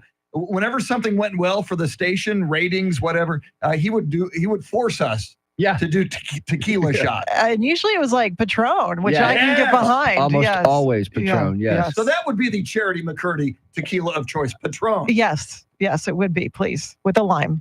With the try grapefruit. I mean, grapefruit wedge is what Hey, lime Andrew and got us salt? to do. Mhm. Yeah. Do you do the salt thing with the lime? Sure. I used to. I can't really hang anymore. Yeah, I but, haven't. yeah. I haven't done a tequila shot in years. You know, wait a minute, Charity. You can't hang anymore? I'm shocked. That's breaking news. That was like in my early 30s. I could probably do a shot, but you now can't do a tequila shot now? What happens if you do a tequila shot in 2024? I don't want to find out, but I have a feeling it's going to hurt because I have all these other responsibilities, so I would not be able to function. I'm not. Is it like feeding a gremlin after midnight? Are you gonna go something- crazy like that? No, you don't get crazy like that? Because I Off did. of one shot, no. I think it would take more than that. You can't usually stop at one. Just saying. And the other thing I remember about the gorilla, and we loved him, the late great Andrew Ashwood, he would do these tequila shots usually after, we would be like at a bar for a couple of hours and you're just ready to go home. Yep, and that's when he'd it's start tequila doing- shot yeah. time. You're not going anywhere. Yeah. And he was right. Yeah, but the creative flow of ideas was like Yes. unparalleled. You Yes. know, I mean, yeah. He Good was- stuff, man. Yeah, we Good all times. worked with him. Charlie Parker was very close to him as well. And man, we miss. We should do a tequila shot in his honor right we now. should. I'll go get my tequila out It'll of the be a car. Patron, Hold though, on not a Santo. now. 'Cause you can't find Santo now that they're all I got missing. a whole trunk worth. No, I'm just kidding. Big show tomorrow. It's a Longhorn Tuesday. Yes, it Which is. Longhorn tickets are we giving away tomorrow? Kentucky, the last regular season home game. I will be celebrating my new football team, the Houston Texans win over the Dallas Cowboys. We'll keep an eye on Ukraine and Russia, and Ukraine may be launching U.S. missiles deep into Russia. Great idea, Joe Biden. And also Uncle Charlie will join us tomorrow. Uncle Charlie, that's a big show tomorrow. 5 Yes, to it 9. is. We will see you at 5 o'clock. Coming up, the Glenn Beck program. Before that, Charity McCurdy at the top of the hour with everything you need to know right now. Your Sean Hannity Morning Minute, WOAI News Time, 8:56. Everybody have a great day. We'll see you mañana. Adios.